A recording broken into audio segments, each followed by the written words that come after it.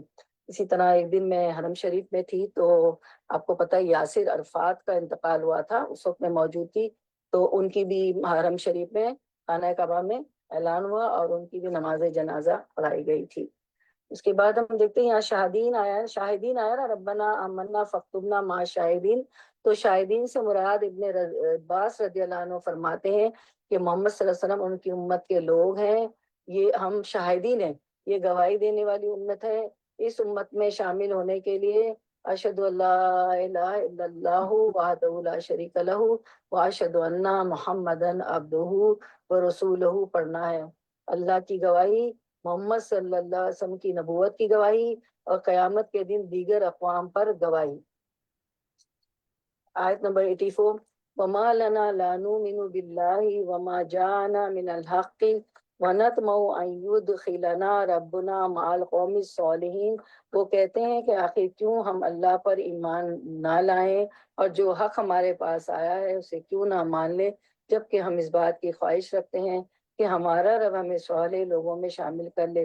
تو میری بہنوں، جو شخص جتنی زیادہ اس بات کی طلب، تڑپ اور تمنا رکھے گا کہ وہ نیک ہو جائے، صالح ہو جائے، اللہ کا پسندیدہ ہو جائے، اسی قدر زیادہ توجہ کے ساتھ اللہ کا کلام سنے گا، زیادہ محبت کے ساتھ، زیادہ دلچسپی کے ساتھ اور پورے غور کے ساتھ، تاکہ اس میں سے وہ اپنے لیے عمل کی راہیں تلاش کر لے اور اپنی زندگی کو اللہ کی مرضی کے مطابق ڈھال لے۔ یہی مقصد تھا ان کا اس کلام کو سننے کا۔ ایسا شخص پھر جواباً اللہ کی رحمت پاتا ہے۔ 85، فَأَصَابَهُمُ اللَّهُ بِمَا قَالُوا جَنَّاتٍ تَجْرِي مِن تَحْتِهَا الْأَنْهَارُ خَالِدِينَ فِيهَا وَذَلِكَ جَزَاءُ الْمُحْسِنِينَ۔ ان کے اس قول کی وجہ سے کہ ان کی اس بات کی وجہ سے اللہ نے ان کو ایسی جنتیں عطا کی جن کے نیچے نہریں بہتی ہیں اور وہ ان میں ہمیشہ رہیں گے۔ یہ جزا ہے نیک رویہ اختیار کرنے والوں کے لیے۔ سب لوگ دعا مانگ لیں، اللہم اجعلنا منہم، اللہ ہمیں بھی جنت میں عطا فرمائیے گا۔ 86، رہے وہ لوگ جنہوں نے ہماری آیات کو ماننے سے انکار کیا اور انہیں جھٹلایا تو وہ جہنم کے مستحق ہیں۔ حدیث مبارکہ میں آتا ہے کہ رسول اللہ صلی اللہ علیہ وسلم نے فرمایا، سلام کو عام کرنا اور اچھا کلام کرنا ایسے اعمال ہیں جو شخص کو واجب کر دیتے ہیں۔ رسول اللہ صلی اللہ علیہ وسلم نے فرمایا، سلام کو عام کرنا، اچھا کلام کرنا ایسے اعمال ہیں جو بخشش کو واجب کر دیتے ہیں، یعنی جن سے بخشش لازم ہو جاتی ہے، یعنی وہ چیز جس سے اللہ کی رحمت نازل ہو جاتی ہے۔ اور پھر ہم دیکھتے ہیں ایک اور حدیث میں اسی طرح حانی بن یزید کہتے ہیں کہ میں نے کہا، اے اللہ کے رسول صلی اللہ علیہ وسلم، کون سی چیز جنت کو واجب کر دیتی ہے، یعنی کس طریقے پر جنت ہو سکتی ہے؟ تو آپ سے فرمایا، اپنی جنت کو اپنی رحمت کا، انتی رحمتی ارحم بکی من تشاء، تو میری رحمت ہے، تیرے ذریعے میں جس کو چاہوں اپنی رحمت سے مالا مال کر دوں۔ تو میری بہنوں، رمضان کا مہینہ جو ہوتا ہے اللہ کی رحمتوں کو، جنتوں کو پانے کا مہینہ ہوتا ہے، اور ہم سب بہت کوششیں کرتے ہیں ماشاءاللہ۔ تو روزے کی حالت میں انسان کے اندر بھوک کی وجہ سے، پیاس کی وجہ سے، نیند کی کمی اور تھکاوٹ کی وجہ سے چڑچڑاپن آ جاتا ہے، لہٰذا اچھی گفتگو کافی مشکل کام ہو جاتا ہے۔ تو ضروری ہے کہ ہم جو ہے کچھ بھی گزر رہی ہو ہم پر، اپنی گفتگو کو متاثر نہیں ہونے دینا، اور حق بات اور اچھی بات اور عمدہ بات کرتے رہنا ہے، کیونکہ اس سے جنت واجب ہو جاتی ہے۔ آپ صلی اللہ علیہ وسلم نے فرمایا، بس تم عمدہ کلام اور کھانا کھلانے کو لازم پکڑو، یعنی اگر تم چاہتے ہو کہ جنت میں جاؤ تو کھانا کھلاؤ اور بات اچھی طرح کرو۔ ایک اور حدیث سے ہمیں پتہ چلتا ہے کہ جنت میں ایسے بالا خانے ہیں جن کا اندرونی حصہ ان کے باہر سے نظر آتا ہے، جیسے آج کل جو ہے گلاس کی بلڈنگز ہوتی ہے نا، ان کا اندرونی حصہ ان کے باہر سے نظر آتا ہے۔ تو پاکستان میں بھی آپ نے دیکھا ہوگا کہ وہ کچھ ایسے گلاسز ہوتے ہیں کہ ہم باہر دیکھ سکیں، باہر والے اندر نہ دیکھ سکیں، لیکن جنت کا تو کیا کہنے، جنت کی کھڑکیوں کا، جنت کے حصوں کا۔ رسول ایک اور روایت ہے، حدیث ہے، رسول اللہ صلی اللہ علیہ وسلم نے فرمایا جنت میں ایسے بالا خانے بھی ہیں جن کا اندرونی حصہ ان کے باہر سے ہی نظر آتا ہے اور ان کا بیرونی حصہ ان کے اندر سے نظر آتا ہے۔ ایک دیہاتی نے پوچھا یا رسول اللہ صلی اللہ علیہ وسلم یہ کس لیے ہے؟ سب لوگ پڑھے میرے ساتھ صلی اللہ علیہ وسلم۔ فرمایا اس شخص کے لیے جو اچھی بات کرے، ضرورت مندوں کو کھانا کھلائے، اور جب لوگ رات کو سو رہے ہوں تو صرف اللہ کے لیے نماز تہجد ادا کرے۔ سبحان اللہ۔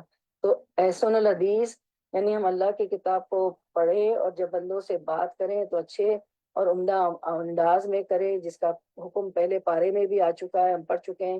وَقُولُوا لِلنَّاسِ حُسْنًا، اور لوگوں سے اچھی بات کرو۔ تو یہاں ان کی بات کیا تھی؟ یعنی وَمَنْ أَحْسَنَ قَوْلًا مِمَّنْ دَعَا إِلَى اللَّهِ وَعَمِلَ صَالِحًا وَقَالَ إِنَّنِي مِنَ الْمُسْلِمِينَ۔ سورۃ حامیم سجدہ فصلت کی آیت 33 تھی۔ اس شخص سے اچھی بات کس کی ہو سکتی ہے جو لوگوں کو اللہ کی طرف بلائے اور خود بھی اچھے عمل کرے اور کہے کہ میں مسلمان ہوں، یعنی نمبر 1 ایمان لائے، نمبر 2 عمل صالح کرے، نمبر 3 دوسروں کو بھی نیک کام کرنے کی ترغیب دے، نمبر 4 پھر نیک لوگوں کا ساتھ چاہیے۔ فَاكْتُبْنَا مَعَ الشَّاهِدِينَ، اللہ ہمیں شاہدین کے ساتھ لکھ لے، آمین۔ ان کی اچھی گفتگو کیا تھی؟ وَنَطْمَعُ أَن يَدْخِلَنَا رَبَّنَا مَعَ الْقَوْمِ الصَّالِحِينَ، یہی بات کہ اللہ ہمیں صالح قوم کے ساتھ شامل کر لے، یعنی اچھی صحبت کی دعا نیک دوستوں کی، کیونکہ ہم ایسے لوگوں کے بیچ میں ہیں جو نیک ہیں، صالح ہیں، حق کی گواہی دینے والے ہیں۔ تو جب ان کے ساتھ گفتگو کرتے ہیں تو ہمارا ایمان تازہ ہوتا ہے، تو گفتگو مزید اچھی ہوتی چلی جاتی ہے۔ جب ہم بد اخلاق قسم کے لوگوں کے بیچ ہوتے ہیں تو ہمارا گفتگو بھی بد اخلاقی پر مبنی ہو جاتی ہے، اور جب اچھے لوگوں کے بیچ میں ہوتے ہیں تو ہمارا بہت سی چیزیں ہمارے لیے آسان ہو جاتی ہیں۔ اس لیے ان کی اچھی بات دعاؤں پر مشتمل ہوتی، ایمان لانے پر مشتمل ہوتی ہے، نیک لوگوں کی صحبت کی تمنا رکھنے پر مشتمل ہوتی ہے۔ تو اللہ تعالیٰ نے انہیں اس کا بدلہ جنت کی شکل میں دیا۔ لا تسمع فیہا لاغیہ، سورۃ الغاشیہ 11، جس میں انسان کسی قسم کی کوئی لغو، دل جلانے والی بات نہ سنے گا جنت میں۔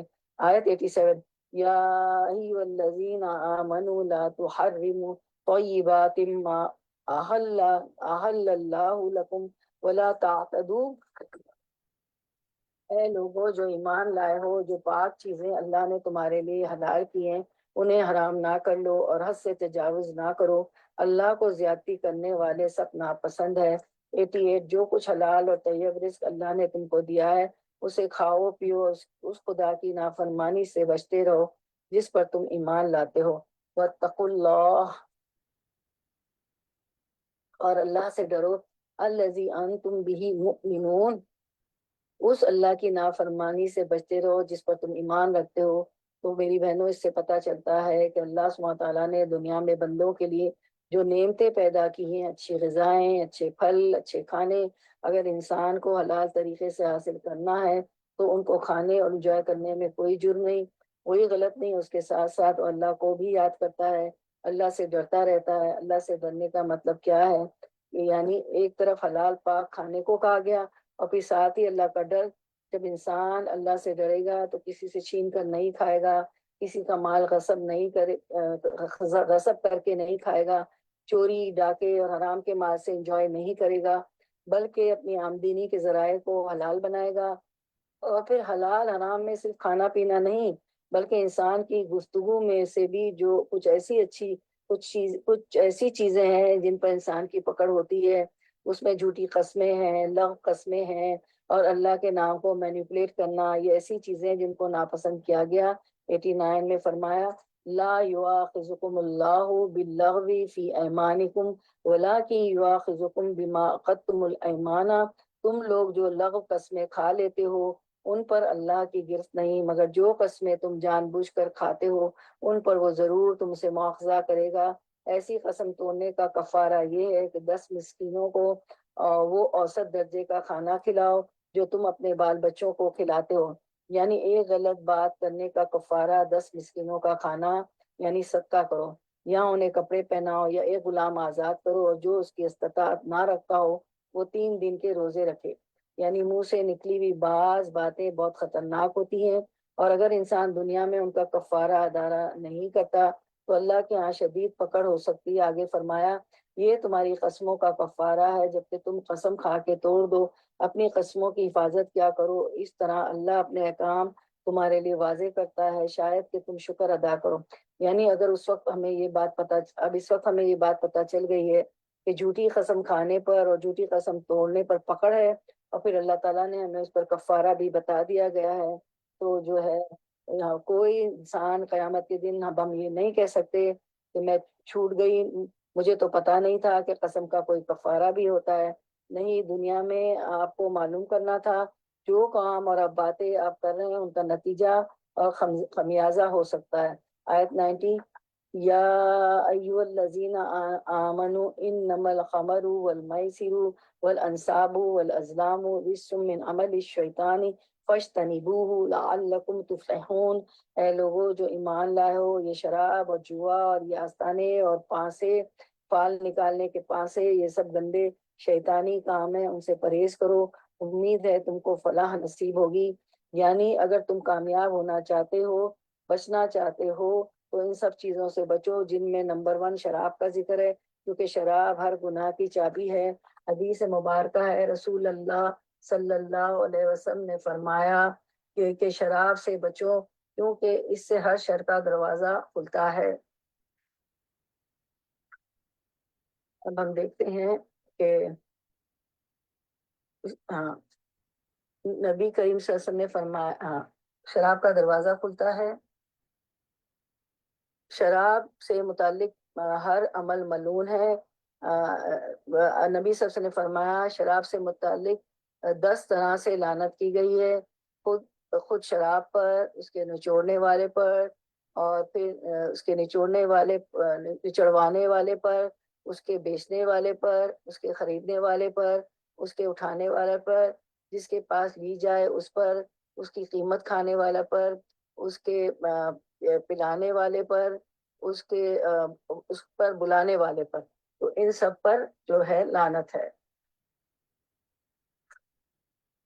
شراب سے شراب جو ہے ایک ملعون عمل ہے۔ اس کے بعد ہم دیکھتے ہیں، اس کے بعد جھوٹ، زنا اور انسانوں کے اوپر دست درازی، حرام مال کمانا، بہت ساری خرابیاں شراب کی وجہ سے انسانی معاشرے میں پائی جاتی ہیں، اور پھر شراب کی وجہ سے انسان اللہ کے ذکر سے بھی رک جاتا ہے، جس کا آگے بھی ذکر آ رہا ہے۔ اچھا، ایک یہ تھا، اور دوسرا کون سا؟ دوسرا بھی اسکیم تھا شراب سے متعلق۔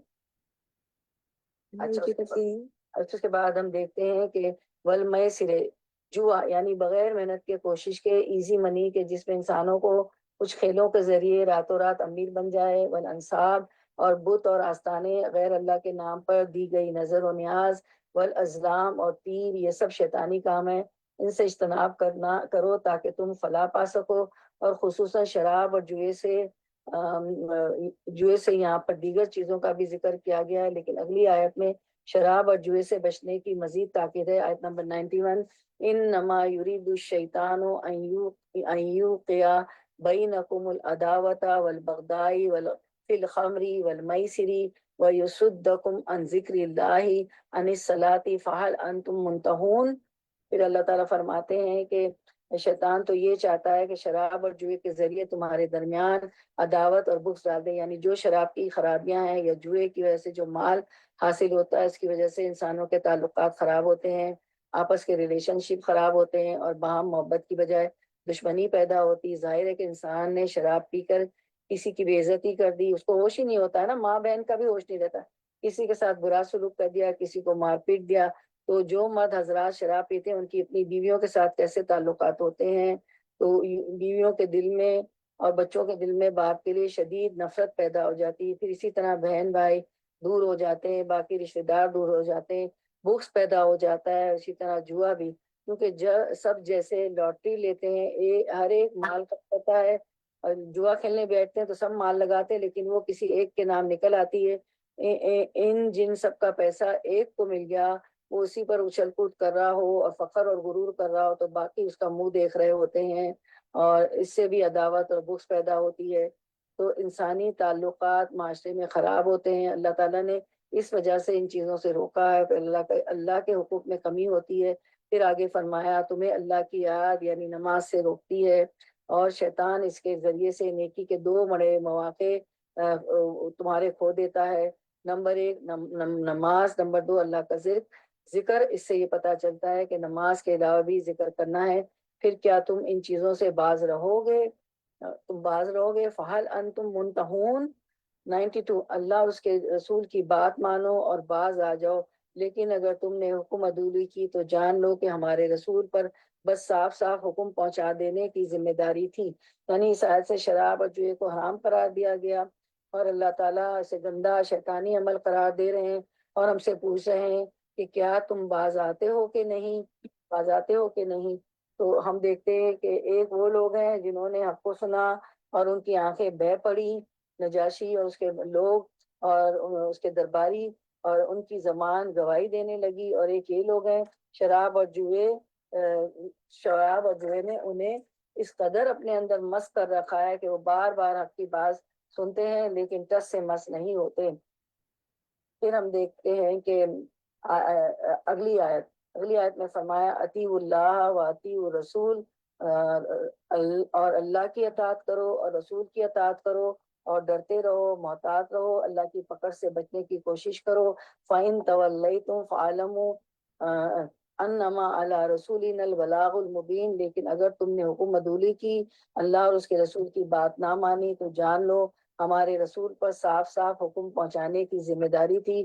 93. جو لوگ ایمان لے آئے اور نیک عمل کرنے لگے انہوں نے پہلے جو کچھ کھایا پیا تھا اس پر کوئی پکڑ نہ ہوگی، بشرط یہ کہ وہ آئندہ ان چیزوں سے بچے رہیں جو حرام کی گئی ہیں اور ایمان پر ثابت قدم رہیں اور اچھے کام کریں. پھر جس چیز سے روکا جائے اس سے رکیں اور جو فرمان الہی ہو اسے مانیں. پھر خدا ترسی کے ساتھ نیک رویہ رکھیں. اللہ نیک کردار لوگوں کو پسند کرتا ہے.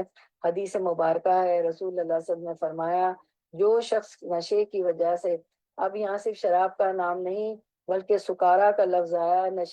نشہ کسی بھی چیز کی ایڈکشن ہوتی ہے میری بہنوں، چاہے وہ کوئی گیمز ہو، پلے اسٹیشن ہو، چاہے میسیجنگ ہی کیوں نہ ہو، کسی بھی چیز کی، ٹیکنالوجی کی، کیونکہ اب ایڈکشن کے مختلف مظاہر آ گئے ہیں.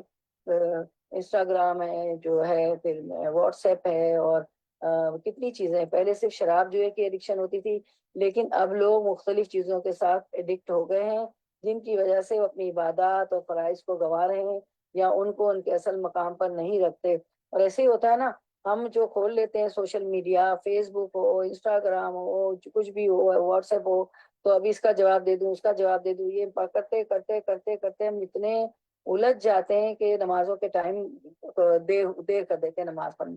رسول اللہ صلی اللہ علیہ وسلم نے فرمایا جو شخص نشے کی وجہ سے ایک مرتبہ نماز چھوڑ دے تو اس کی مثال ایسے ہے جیسے اس کے پاس دنیا اس کی ساری نعمتیں تھیں جو اس سے چھین لی گئی. دنیا اور جو کچھ اس میں تھا، ساری کی ساری نعمتیں جن کا آپ تصور بھی نہ کر سکے، وہ ان سے چھین گئی. اور فرمایا اور جو شخص نشے کی وجہ سے 4 نمازیں چھوڑ دے گا اللہ تعالیٰ پر حق ہے کہ اسے تین اتل خبال میں سے کچھ پلائے. کسی نے پوچھا یا رسول اللہ صلی اللہ علیہ وسلم تین اتل خبال کیا چیزیں؟ فرمایا اہل جہنم کا نچڑا ہوا خون اور پیپ. استغفر اللہ. اس لیے خود کو بھی نشے سے بچانا ہے، دوسروں کو بھی نشے سے بچانا ہے، کوئی بھی ایڈکشن ہو. اور نمازوں کی طرف مزید رغبت دلانی ہے. اسی طرح جوا کھیلنا تو ہے ہی حرام. جوئے کی دعوت دینا، کسی کو لاٹری کے ٹکٹ بیچنا یا اس کو کسی ایسی چیز کی خبر سنانا، یہ بھی اس میں شامل ہوتا ہے. بعض لوگ بچوں کو اتنی اچھی دین کی تعلیم دیتے ہیں، ان کا ایمان ایسا مضبوط ہوتا ہے. ایک بچہ تھا، اس کے پیرنٹس کی دکانیں تھی نا، تو اس کے والدین کہتے تھے کہ یہ ہماری دکان پہ نہیں بیٹھتا، ذرا انہیں کہیں. میں نے کہا اللہ، جوان بچہ ہے، دکان پہ بیٹھ جائے، کتنا ساتھ ہو جائے گا نا بوڑھے ماں باپ کا. تو وہ کہنے لگا کہ مجھے دکھ ہوتا تھا کہ جوان بچہ ہیلپ نہیں کرتا ہے. تو ان کے کہنے پہ اس بچے سے میں بات کی تو وہ کہنے لگا آنٹی میں کیا کروں، وہاں تو لوٹو رکھا ہوتا ہے، لاٹریز وغیرہ ہوتی ہے. اللہ، میں نے کہا آپ کے بچوں کا ایمان کتنا مضبوط ہے، کیونکہ اس نے ان کو اسلامک اسکول میں ڈالا تھا، خود بھی تعلیم اچھی تھی. تو دیکھیں یہ ہوتا ہے ایمان کہ وہ نہیں جاتا تھا اس دکان پہ. رسول اللہ صلی اللہ علیہ وسلم نے فرمایا، ایک حدیث مبارکہ ہے، رسول اللہ صلی اللہ علیہ وسلم نے فرمایا جس نے اپنے ساتھی سے کہا آؤ جوا کھیلیں، اسے چاہیے کہ کچھ صدقہ کر دے. تو صدقہ نبی کریم صلی اللہ علیہ وسلم نے خاص طور پر عورتوں کو صدقہ کرنے کی تلقین کی، اور اس کی جو وجوہات بتائی گئی ان میں سے ایک یہ ہے کہ تم لان تان بہت کرتی ہو، یعنی زبان کا غلط استعمال کرتی ہو، تو اگر زبان سے لان تان ہو جائے، غلط بات ہو جائے، تو اس کا کفارہ کیا ہے؟ صدقہ، یہ اچھی بات کا بدلہ، اور جنت، اور بری بات کا بدلہ جہنم۔ لیکن پھر جہنم سے بچنے کے لیے پھر دنیا میں ہی حساب برابر کر کے جائیں۔ جس کسی کا دل دکھایا ہو اسے معافی مانگ لے، آج سب کو فون کر لیں، رشتے سب کے سے معافی مانگ لیں، اگر ایسا کچھ ہو گیا، کوئی آپ سے بات نہیں کرتا تو خود پہل کریں۔ آیت 93، جو لوگ ایمان لے آئے اور نیک عمل کرنے لگے، انہوں نے پہلے جو کچھ کھایا پیا تھا اس پر کوئی پکڑ نہ ہوگی، بشرطیہ کہ وہ آئندہ ان چیزوں سے بچے رہیں جو حرام کی گئی ہیں، اور ایمان پر ثابت قدم رہیں اور اچھے کام کریں۔ پھر جس چیز سے رکا جائے اسے رکیں، اور جو فرمان الہی ہو اسے مانیں، پھر خدا ترسی کے ساتھ نیک رویہ رکھیں۔ اللہ نیک کردار لوگوں کو پسند کرتا ہے۔ 94، یا ایھا الذین آمنو، سب لوگ کہیں آمنا صدقنا، اللہ ہم نے مانا اور ہم ایمان لائے، ہم نے تصدیق کی۔ اے لوگوں جو ایمان لائے ہو، اللہ تمہیں اس شکار کے ذریعے آزمائش میں ڈالے گا جو بالکل تمہارے ہاتھوں اور نیزوں کی زد میں ہوگا، یہ دیکھنے کے لیے کہ کون اس سے غائبانہ ڈرتا ہے۔ پھر جس نے اس تنبیہ کے بعد اللہ کی مقرر کی ہوئی حد سے تجاوز کیا، اس کے لیے دردناک سزا ہے۔ 95، اے لوگوں جو ایمان لائے ہو، احرام کی حالت میں شکار نہ مارو، اگر کوئی تم میں سے جان بوجھ کر ایسا کر گزرے تو جو جانور اس نے مارا ہو تو اسی کے ہم پلہ ایک جانور اسے مویشیوں میں سے نظر دینا ہوگا، جس کا فیصلہ تم میں سے دو عادل آدمی کریں گے، اور یہ نذرانہ کعبے تک پہنچایا جائے گا یا نہیں، تو اس گناہ کے کفارے میں چند مسکینوں کو کھانا کھلانا ہوگا، یا اس کے بقدر روزے رکھنے ہوں گے تاکہ وہ اپنے کیے کا مزہ چکے۔ پہلے جو کچھ ہو چکا اللہ نے اسے معاف کر دیا۔ عف اللہ عما سلف، یعنی علم آنے سے پہلے، ایمان لانے سے پہلے جو ہو چکا وہ ہو چکا، لیکن اب اگر کسی نے اس حرکت کا اعادہ کیا تو اللہ اس سے بدلہ لے لے گا۔ اللہ سب پر غالب ہے اور بدلہ لینے کی طاقت رکھتا ہے۔ 96، تمہارے لیے سمندر کا شکار اور اس کا کھانا حلال کر دیا گیا، جہاں تم ٹھہرو وہاں بھی کھا سکتے ہو، اور قافلے کے لیے زیادہ راہ بھی بنا سکتے ہو، البتہ خشکی کے شکار جب تم احرام کی حالت میں ہو تو تم پر حرام کیا گیا ہے۔ پس بچو اللہ کی اس نافرمانی سے جس کی بیشی میں تم سے سب کو گھیر کر حاضر کیا جائے گا، یعنی اللہ کا ڈر ہی انسان کو غلط کام سے روک سکتا ہے۔ 97، اللہ نے مکان محترم کعبہ کو لوگوں کے لیے اجتماعی زندگی کے قیام کا ذریعہ بنایا، اور مائع حرام اور قربانی کے جانور اور قلادوں کو بھی اس کام میں معاون بنا دیا، تاکہ تمہیں معلوم ہو جائے کہ اللہ آسمانوں اور زمین کے سب حالات سے باخبر ہے، اسے ہر چیز کا علم ہے۔ خبردار ہو جاؤ، اللہ سزا دینے میں بھی بہت سخت ہے، اور اس کے ساتھ درگزر کرنے والا اور رحم کرنے والا بھی ہے۔ اس سے پتہ چلتا ہے انسان کو اللہ سبحانہ تعالیٰ سے بن دیکھے ڈرتے رہنا چاہیے، کیونکہ بن دیکھے جب انسان اللہ سے ڈرتا ہے تو کیا ہوگا، کہیں پر بھی گناہ نہیں کرتا، غلط کام نہیں کرتا۔ حدیث مبارکہ ہے، رسول اللہ صلی اللہ علیہ وسلم نے فرمایا، تمہارا رب اس چرواہے سے خوش ہوتا ہے جو پہاڑ کی چوٹی پر رہ کر نماز کی اذان دیتا ہے اور نماز پڑھتا ہے، اس پر اللہ تعالیٰ فرشتوں سے فرماتے ہیں کہ دیکھو دیکھو میرے اس بندے کو جو اذان دیتا ہے، نماز پڑھتا ہے اور مجھ سے ڈرتا ہے، یعنی وہاں اکیلا ہوتا ہے، اس کی بکریاں ہیں اور وہ ہے، کوئی نہیں دیکھ رہا اس کو، کوئی اذان بھی نہیں آئی اس کو۔ اللہ تعالیٰ کا جو کائناتی کیلنڈر ہے، یعنی سورج کا مختلف اوقات میں ڈھلنا، اس سے اندازہ کر کے اپنے نمازوں کے اوقات کا تعین کر کے خود ہی اذان دیتا ہے، خود ہی نماز پڑھتا ہے۔ تو یہ ہے دراصل اللہ سے ڈرنے کا ایک اظہار، کہ ایک طریقہ کہ انسان ایسی جگہ اللہ کی اطاعت کرے جہاں کوئی اور کرنے والا یا یاد کرانے والا نہ ہو۔ تو اللہ تعالیٰ فرماتے، میں نے اپنے اس بندے کے گناہ معاف کر دیے اور میں اس کو جنت میں داخل کروں گا، کیونکہ جب ہمارے آس پاس بہت سے لوگ ہوتے ہیں تو ہم کو بہت سی سپورٹ مل جاتی ہے، اور جب سارے سو رہے ہوں اور اکیلے ہم اٹھ کر نماز پڑھنی ہو تو پھر پڑھنا واقعی پڑھنا ہے، اللہ ہی کے لیے پڑھنا ہے۔ 99، ما علی الرسول الا البلاغ، رسول پر تو صرف پیغام پہنچا دینے کی ذمہ داری ہے، آگے تمہارے کھلے اور چھپے سب حالات کا جاننے والا اللہ ہے۔ 100، آیت 100، قل لا يستوي الخبيث والطيب ولو أعجبك كثرة الخبيث فاتقوا الله يا أولي الألباب لعلكم تفلحون۔ اے پیغمبر ان سے کہہ دو کہ پاک اور ناپاک بہرحال یکساں نہیں، اور ناپاک کی بہتات تم کو کتنا ہی فریفتہ کرنے والی ہو۔ بس اے لوگوں جو عقل رکھتے ہو، اللہ کی نافرمانی سے بچتے رہو، امید ہے کہ تم کو فلاح نصیب ہوگی۔ تو زندگی میں انسان کو کچھ چوائسیز کرنی پڑتی ہے، اچھے اور برے کے درمیان میں، صالح اور غیر صالح کے درمیان میں، پاک اور ناپاک کے درمیان میں۔ تو جب انسان کو ایک طرف اس کا نفس بلائے، وہ چیز اس کے لیے ناپاک ہو، حرام ہو، ناجائز ہو، اس کے مقابلے میں حلال بھی موجود ہو، تو صرف نفس کی خواہش کی وجہ سے انسان حرام کی طرف جا رہا ہو، تو اس وقت اللہ سبحانہ تعالیٰ کا یہ قول یاد رکھنا چاہیے۔ حدیث مبارکہ ہے، رسول اللہ صلی اللہ علیہ وسلم نے فرمایا، بے شک اللہ طیب ہے اور طیب ہی کو قبول کرتا ہے۔ اللہ تعالیٰ خود بھی پاک ہے تو پاک چیز ہی قبول کرے گا، یعنی اعمال میں بھی اور اسی طرح انسان کے کاموں میں سے بھی۔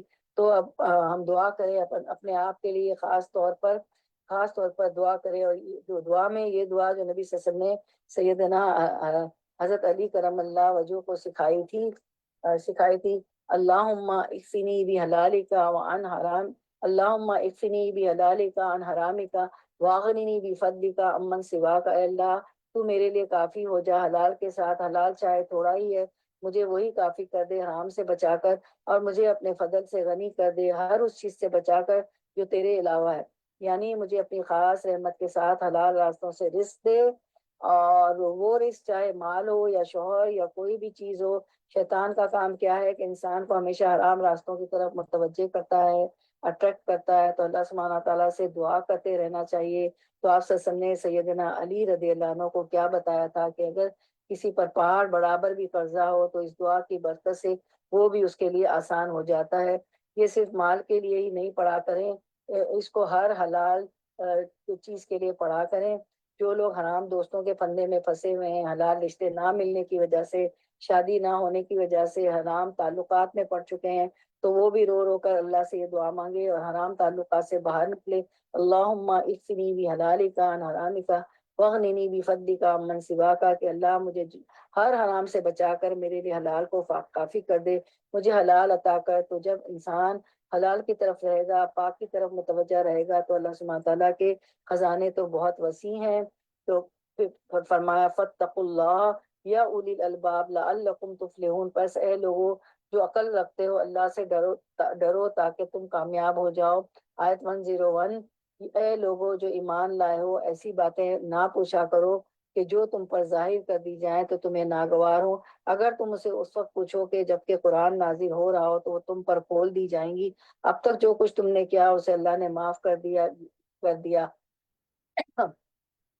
پھر گفتگو سے متعلق بات ہے، کیونکہ گفتگو سنبھل کے کرنی چاہیے، اچھی کرنی چاہیے۔ بعض اوقات سوال اچھے ہوتے ہیں لیکن ضرورت سے زیادہ سوال بھی اچھے نہیں ہوتے۔ پھر فرمایا وہ درگزر کرنے والا مہربان ہے۔ تم سے پہلے بھی 102، تم سے پہلے بھی ایک گروہ نے ایسے سوالات کیے تھے، جیسے بنی اسرائیل نے گائے سے متعلق سوال کیے، پھر وہ لوگ انہی باتوں کی وجہ سے کفر میں مبتلا ہو گئے۔ تو بعض باتیں انسان کو کفر تک لے جاتی ہیں، بعض سوالات انسان کو ایمان سے کفر تک لے جاتے ہیں، اس لیے بہت محتاط رہنا چاہیے۔ سوال پوچھتے وقت بھی خواتین کے بارے میں ہی کیوں نہ ہو، بہت احتیاط کے الفاظ استعمال کیے جائیں، اور پھر جب جواب ملے اور مرضی کے نہ ملے تو اس وقت بھی ریئیکشن بہت پازیٹیو ہو، کیونکہ بعض اوقات کسی کو شریعت کے مطابق جب مسئلہ بتایا جاتا ہے تو وہ صاف انکار کر دیتا ہے، یہ تو پاسبل نہیں، یہ تو آج کے دور میں ہو ہی نہیں سکتا۔ گویا آپ نے اللہ کے حکم کا انکار کر دیا، اور جب آپ انکار کر دیتے ہیں تو آپ دین کے اندر آ گئے یا باہر چلے گئے، کیونکہ آپ نے انکار کر دیا تو دین سے باہر آ گئے۔ تو محتاط ہونے کی ضرورت ہے گفتگو میں۔ 103، اللہ نے نہ کوئی بحیرہ مقرر کیا ہے، نہ صاحبہ، نہ وسیلہ، نہ جو ہے حام، یعنی کہ وہ جو شیک عمل ہوتا ہے، اور اب کچھ مزید اللہ کے حرام کردہ چیزوں کا ذکر ہے، حرمتوں کے پاس رکھنے کا حکم ہے، مگر یہ کافر اللہ پر جھوٹی تہمت لگاتے ہیں، اور ان میں سے اکثر بے عقل ہے کہ ایسی وہمیات کو مان رہے ہیں۔ 104، اور جب ان سے کہا جاتا ہے کہ آؤ اس قانون کی طرف جو اللہ نے نازل کیا اور آؤ پیغمبر کی طرف جو تو وہ جواب دیتے ہیں کہ ہمارے لیے تو بس وہی طریقہ کافی ہے جس پر ہم نے اپنے باپ دادا کو پایا ہے. کیا یہ باپ دادا ہی کی تقلید کیے جائیں گے خواہ وہ کچھ نہ جانتے ہوں اور صحیح راستے کی انہیں خبر ہی نہ ہو. 105 یا ایھا الذین آمنو، اے لوگو جو ایمان لائے ہو اپنی فکر کرو، کسی دوسرے کی گمراہی سے تمہارا کچھ نہیں بگڑتا اگر تم خود راہ راست پر ہو. اس کا یہ مطلب نہیں ہے کہ امر بالمعروف نہیں عن المنکر نہ کرو. اس کا مطلب یہ ہے کہ صرف دوسروں کے عیب کے پیچھے نہ پڑے رہو. اور یہ انسان کی بہت بڑی کمزوری ہے، وہ اپنی غلطیاں نہیں دیکھتا لیکن یہ ضرور اس کو نظر آتا ہے کہ کس نے کہاں کیا غلط کیا. انسان یہ ضرور دیکھتا ہے کہ کس نے میرا حق نہیں دیا، مجھے عزت نہیں دی کون، لیکن وہ یہ بھول جاتا ہے کہ خود کس کو عزت نہیں دے رہا جو کہ واقعی عزت کا مستحق ہے، اور وہ کس کا حق مار رہا ہے. تو اس لیے صرف دوسروں کی فکر نہ کرو کہ وہ کیا کر رہے ہیں. سارے ریلیجیس پرسنالٹی کے اوپر باتیں کرنا ہم جانتے ہیں، اور سب باتیں کر کے خود نماز پڑھے بغیر سو جائیں تو اس پہ ہمیں کوئی فکر نہیں ہوتی. تو ہمیں دوسروں کے بھٹکنے کی فکر سے زیادہ اپنی فکر ہونی چاہیے.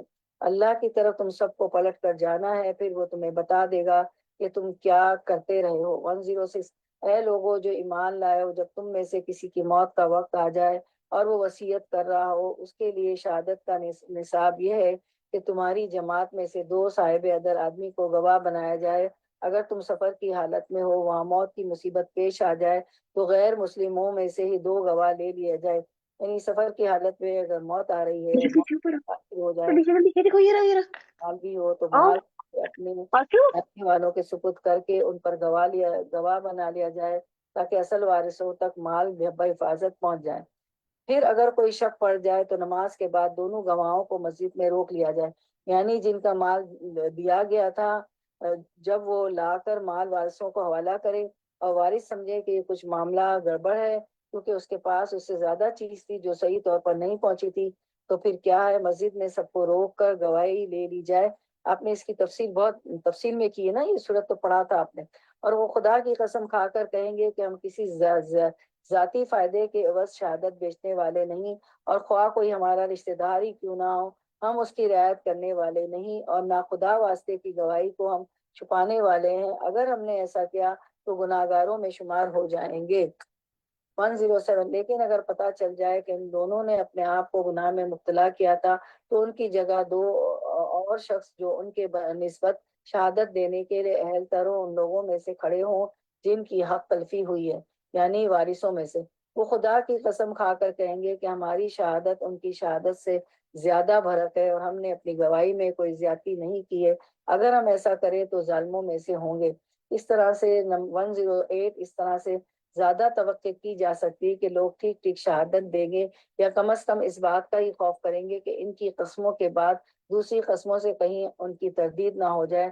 اللہ سے ڈرو اور سنو، اللہ نافرمانی کرنے والوں کو اپنی رہنمائی سے محروم کر دیتا ہے. 109 یوم یجمع اللہ الرسل فیقول ماذا اجبتم، جس روز اللہ سب رسولوں کو جمع کر کے پوچھے گا کہ تمہیں کیا جواب دیا گیا. جن لوگوں کے پاس تمہیں ہدایت کے لیے بھیجا گیا تھا انہوں نے بات مانی یا نہیں، تو وہ عرض کریں گے کہ ہمیں کچھ علم نہیں، آپ ہی تمام پوشیدہ حقیقتوں کو جانتے ہیں. 110 پھر تصور کرو اس موقع کا جب اللہ فرمائے گا کہ اے مریم کے بیٹے عیسیٰ، یاد کرو میری اس نعمت کو جو میں نے تجھے اور تیری ماں کو عطا کی تھی. میں نے روح پاک سے تیری مدد کی، تو گہوارے میں بھی لوگوں سے بات کرتا تھا اور بڑی عمر کو پہنچ کر بھی میں نے تجھ کو کتاب اور حکمت اور تورات اور انجیل کی تعلیم دی. تو میرے حکم سے مٹی کا پتلا پرندے کی شکل کا بنا تھا، اس میں پھونکتا تھا، وہ میرے حکم سے پرندہ بن جاتا تھا. تو مادر زاد اندھے کو اور کوڑی کو میرے حکم سے اچھا کرتا تھا. تو مردوں کو میرے حکم سے نکالتا تھا. پھر جب تو بنی اسرائیل کے پاس صحیح نشانیاں لے کر پہنچا اور جو لوگ ان میں سے منکر تھے انہوں نے کہا یہ نشانیاں جادوگری ہیں، جادوگری کے سوا اور کچھ نہیں ہے، تو میں نے ہی تجھے ان سے بچا لیا. جب میں نے حواریوں کو اشارہ کیا کہ مجھ پر اور میرے رسول پر ایمان لاؤ تب انہوں نے کہا کہ ہم ایمان لائے اور گواہ رہو کہ ہم مسلمان ہیں. حواریوں کے سلسلے میں یہ واقعہ بھی یاد کرو جب حواریوں نے کہا کہ اے عیسیٰ ابن مریم، کیا آپ کا رب ہم پر آسمان سے کھانے کا ایک خوان اتار سکتا ہے، معاہدہ اتار سکتا ہے؟ تو اسی سے سورت کا نام المائدہ ہے، یعنی خوان، دسترخوان. تو عیسیٰ علیہ السلام نے کہا اللہ سے ڈرو، اگر تم مومن ہو۔ انہوں نے کہا ہم بس یہ چاہتے ہیں کہ اس پان سے کھانا کھائیں اور ہمارے دل مطمئن ہو اور ہمیں معلوم ہو جائے کہ آپ نے جو کچھ ہم سے کہا وہ سچ ہے اور ہم اس پر گواہ ہوں۔ اس پر عیسیٰ علیہ السلام ابن مریم نے دعا کی، خدایا ہمارے رب ہم سے آسمان سے خوان نازل کر جو ہمارے لیے اور ہمارے اگلے پچھلوں کے لیے خوشی کا موقع قرار پائے، اور تیری طرف سے ایک نشانی ہو، ہم کو رزق دے اور تو بہترین رازق ہے۔ وارزقنا وانت خیر الرازقین۔ 115۔ اللہ نے جواب دیا میں اس کو تم پر نازل کرنے والا ہوں، مگر اس کے بعد تم میں سے جو کفر کرے گا اسے میں ایسی سزا دوں گا جو دنیا میں کسی کو نہ دی ہوگی۔ تو اس سے پتہ چلتا ہے کہ جن لوگوں پر انعامات زیادہ ہوتے ہیں، جن لوگوں پر نعمتیں زیادہ ہوتی ہیں، ان کا حساب بھی زیادہ ہوتا ہے۔ یہاں پر بنی اسرائیل کو سیدنا عیسیٰ علیہ السلام کے ماننے والوں کو دنیا کے دسترخوان سے رزق مل رہا تھا طرح طرح کا، لیکن انہوں نے ایک خاص قسم کا رزق مانگا، اور وہ تھا آسمانی رزق کے بطور معجزہ، بطور نشانی۔ ہمیں ایک ایسی چیز دی جائے کہ ہمارے دلوں کو خوشی نصیب ہو اور ہمارے لیے عید کا دن ہو جائے اور ہمیں اور اطمینان نصیب ہو۔ تو اس وقت اللہ سبحانہ تعالیٰ نے فرمایا ٹھیک ہے وہ تو میں تمہیں دے دوں گا، لیکن اس کے بعد اگر ناشکری کی، کفر کیا، نافرمانی کی تو سزا بھی بہت سخت ہے۔ تو جس شخص کے پاس علم آ جائے، جس شخص کے پاس حقائق آ جائیں، ہدایت کا سامان میسر ہو، پھر وہ غلط کام کرے تو اس کی پوچھ زیادہ ہوتی ہے۔ 116۔ غز جب یہ احسانات یاد دلا کر اللہ فرمائے گا اے عیسیٰ ابن مریم، کیا تو نے لوگوں سے کہا تھا کہ خدا کے سوا مجھے اور میری ماں کو بھی خدا بنا لو؟ تو وہ جواب میں عرض کرے گا سبحان اللہ، میرا یہ کام نہ تھا کہ وہ بات کہتا جس کا کہنے کا مجھے حق نہ تھا۔ اگر میں نے ایسی بات کہی ہوتی تو آپ کو ضرور علم ہوتا۔ آپ جانتے ہیں جو کچھ میرے دل میں ہے اور میں نہیں جانتا جو کچھ آپ کے دل میں، آپ تو ساری پوشیدہ حقیقتوں کے عالم ہیں۔ 117۔ میں نے ان سے اس کے سوا ان سے کچھ نہیں کہا جس کا آپ نے حکم دیا تھا کہ میری بندگی کرو، جو کہ میرا رب بھی ہے اور تمہارا رب بھی۔ میں اسی وقت تک ان کا نگران تھا جب تک میں ان کے درمیان تھا۔ اب آپ نے مجھے واپس بلا لیا، یعنی آسمانوں پر، تو آپ ان پر نگراں تھے اور آپ تو ساری چیزوں پر نگراں تھے۔ 118۔ اب اگر آپ انہیں سزا دیں تو وہ آپ کے بندے ہیں۔ ان تعذبهم فإنهم عبادك وإن تغفر لهم، اگر آپ انہیں معاف کر دیں فإنك أنت العزیز الحکیم، تو آپ غالب ہیں اور دانا ہیں، حکمت والے ہیں۔ سیدنا کالا کالا ایک سیکنڈ دانا ہے، دانا نہیں، 117 پہ اسکرین تھا نا کوئی؟ نہیں نا؟ ہاں نہیں 117 پر نہیں ہے۔ نہیں، اچھا اوکے اوکے، اچھا تو یہی میں رک گئی تھی۔ اچھا تو آپ ان پر نگراں تھے، آپ تو ساری چیز پر نگراں ہیں۔ اب 118، اب اگر آپ انہیں سزا دیں تو وہ آپ کے بندے ہیں، اور اگر آپ انہیں معاف کر دیں تو آپ غالب اور دانا حکمت والے ہیں۔ سیدنا عیسیٰ علیہ السلام نے اپنی قوم کے حق میں کیا کہا کہ آپ ان کے ساتھ جیسا چاہیں کر سکتے، آپ چاہے تو عذاب دیں، چاہے تو آپ انہیں معاف کر دیں۔ ابراہیم علیہ السلام کے بارے میں اللہ کا ایک قول آتا ہے کہ انہوں نے یوں کہا تھا کہ اللہ ان بتوں نے بہت سے لوگوں کو گمراہ کر دیا ہے، تو ان میں سے جو میری پیروی کرے وہ مجھ سے ہیں، بس میرا اسی سے تعلق ہے، جو نافرمانی کرے تو وہ غفور الرحیم ہے، جو چاہے کرے۔ اور سیدنا عیسیٰ علیہ السلام کا یہ فرمان کہ اگر تو عذاب دے تو تیرے ہی بندے، اور اگر بخش دے تو زبردست حکمت والا ہے۔ اس کے مقابلے میں آپ صلی اللہ علیہ وسلم نے کیا کہا جن کی ہم امت ہے؟ حدیث مبارکہ ہے، ایک بار حضور صلی اللہ علیہ وسلم اپنے ہاتھ اٹھائے ہوئے تھے، انہی آیات کو پڑھ کر آپ صلی اللہ علیہ وسلم نے فرمایا اللہ میری امت، اللہ میری امت، اور آپ صلی اللہ علیہ وسلم رونے لگے۔ آپ صلی اللہ علیہ وسلم اپنی امت کے بارے میں رونے لگ گئے تو اللہ تعالیٰ نے فرمایا اے جبریل علیہ السلام جاؤ محمد صلی اللہ علیہ وسلم کے پاس، حالانکہ تیرا رب خوب جانتا ہے، ان سے پوچھو کیا چیز ان کو رلا رہی ہے۔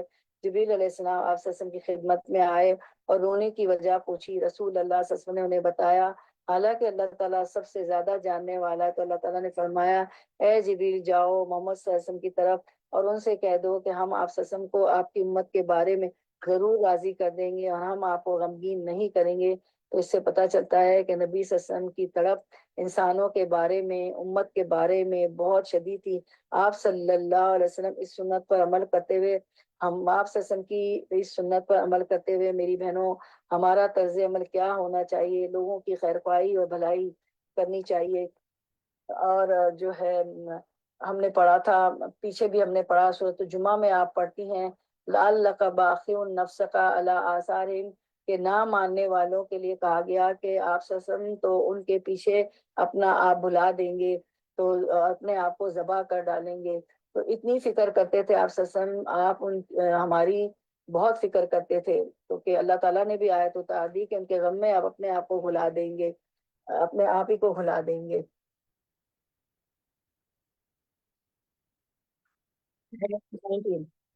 119 قال اللہ ھذا یوم ینفع الصادقین صدقہم، تب اللہ فرمائے گا یہ وہ دن ہے جس میں سچوں کو ان کی سچائی نفع دیتی ہے. ان کے لیے ایسے باغ ہیں جن کے نیچے نہریں بہ رہی ہوں گی، جہاں وہ ہمیشہ رہیں گے.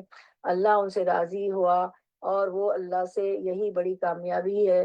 تو یہ جو یہاں پہ صادقین کی بات آئی ہے تو اس پہ ایک حدیث ہے، حدیث مبارکہ ہے کہ آپ صلی اللہ علیہ وسلم نے فرمایا نبی کے بلا شبہ سچ انسان کو نیکی کی طرف بلاتا ہے اور نیکی جنت کی طرف لے جاتی ہے. اور ایک شخص سچ بولتا رہتا ہے یہاں تک کہ وہ صدیق کا اس کو صدیق کا لقب مل جاتا ہے اور صدیق کا مرتبہ حاصل کر لیتا ہے. بلا شبہ جھوٹ برائی کی طرف لے جاتا ہے اور برائی جہنم کی طرف لے جاتی ہے. اور ایک شخص جھوٹ بولتا رہتا ہے یہاں تک کہ وہ اللہ کے یہاں بہت جھوٹا لکھ دیا جاتا ہے. تو اللہ تعالیٰ ہمیں صدیقوں میں سے بنائے، سچوں میں سے بنائے، آمین یا رب العالمین. یہ حدیث ہمیں اس کا کتنا بڑا مرتبہ بتاتی ہے اور جھوٹ کا کیا یہاں پہ حدیث میں بتایا گیا. اللہ اس سے بچائے ہمیں. تو یہاں پر ہماری جو ہے سورۃ المائدہ جو ہے کمپلیٹ ہو گئی. اب ہم انشاءاللہ سورۃ الانعام شروع کرتے ہیں انشاءاللہ. بسم اللہ الرحمن الرحیم. الحمد للہ الذی خلق السماوات والارض وجعل الظلمات والنور ثم الذین کفروا بربهم يعدلون. هو الذی خلقکم من طین ثم قضى أجلا وأجل مسمى عنده ثم أنتم تمترون. وهو الله في السماوات وهو